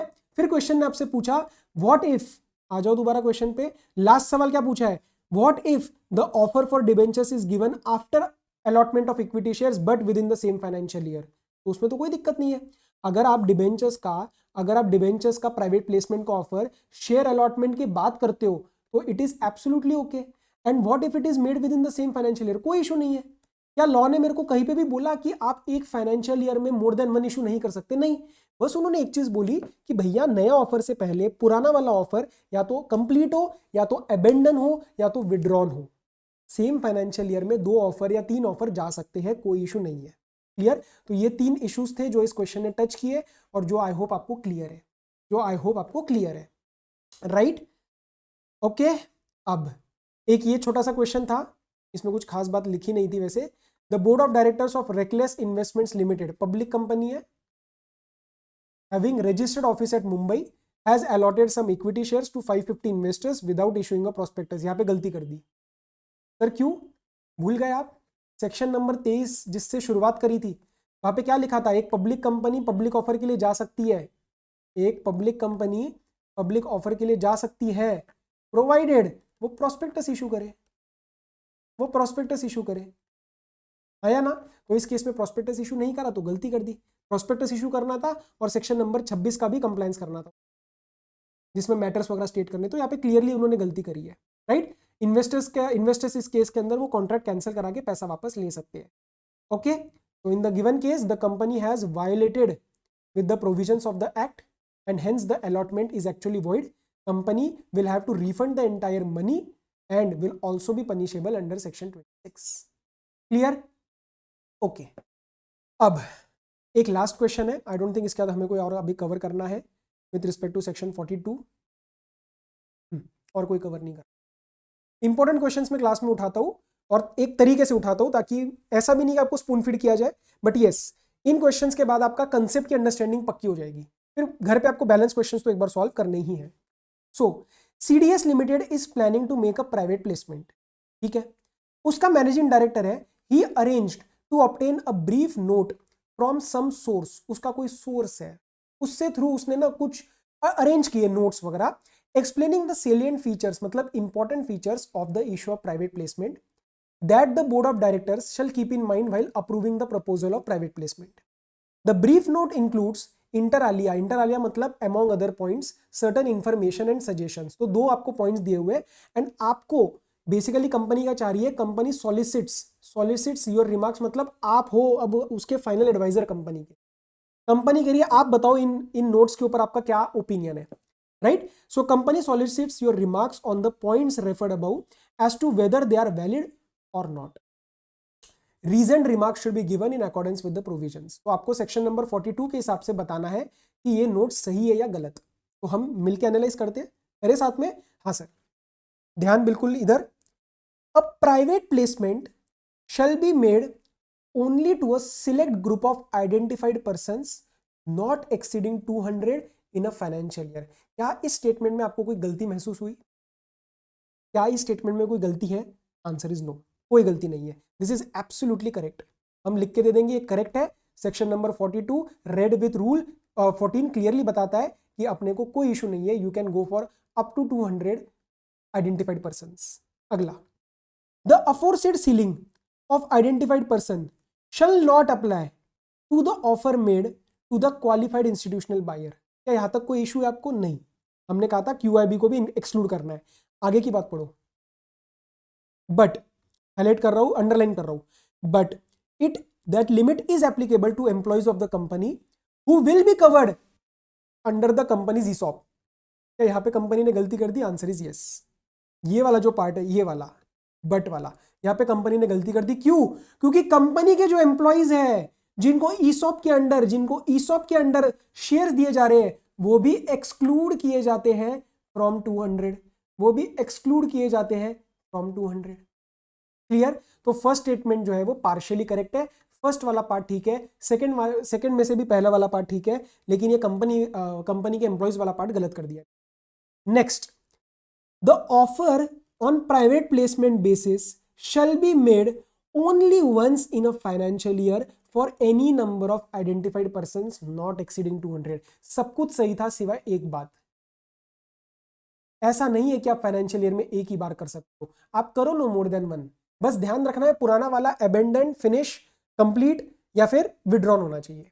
लेकिन ऐसी बात इन्होंने लिख के यहाँ पे फिर से गलती कर दी, ऐसा नहीं है कि एक ही बार कर सकते हो फाइनेंशियल ईयर में, राइट? सो दोनों में कुछ ना कुछ गलतियां थी, वो आप पेपर में लिख के आओगे, वो मैंने नीचे भी आपको दे दिए लीगल प्रोविजंस के बाद प्रॉपर तरीके से कंक्लूजन कि कौन सा पार्ट करेक्ट है कौन सा नहीं है। बट अगेन क्लास में हमारा ध्यान इस पर रहेगा कि मैं आपको क्वेश्चन एनालाइज कराऊं और कंसेप्ट का फाउंडेशन स्ट्रॉन्ग कराऊं।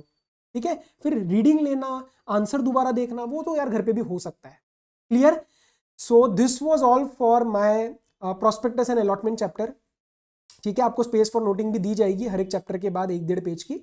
तो आई सिंसियरली होप, मतलब ये हमारा जो पहला इंटरेक्शन था, ठीक है, this was our first interaction सी एंटर वालों, and I really really hope कि आपको थोड़ा सा एक महसूस हुआ होगा difference in which you are studying law now. That is my sincere effort. And एक आध चैप्टर और मैं कोशिश करूंगा अपलोड करने की before we go for the batch. Feedback देना मत भूलना, मैं कह रहा हूँ आपको, कहीं यूट्यूब वगैरह कुछ मत करो, मुझे उससे कोई मतलब नहीं है। आप मेरे साथ डायरेक्ट कनेक्ट करना इस नंबर पे। तो ये था हमारा आज के लिए, and till we meet in our next lecture और next discussion, all the very best, study well, take care, be safe, bye bye.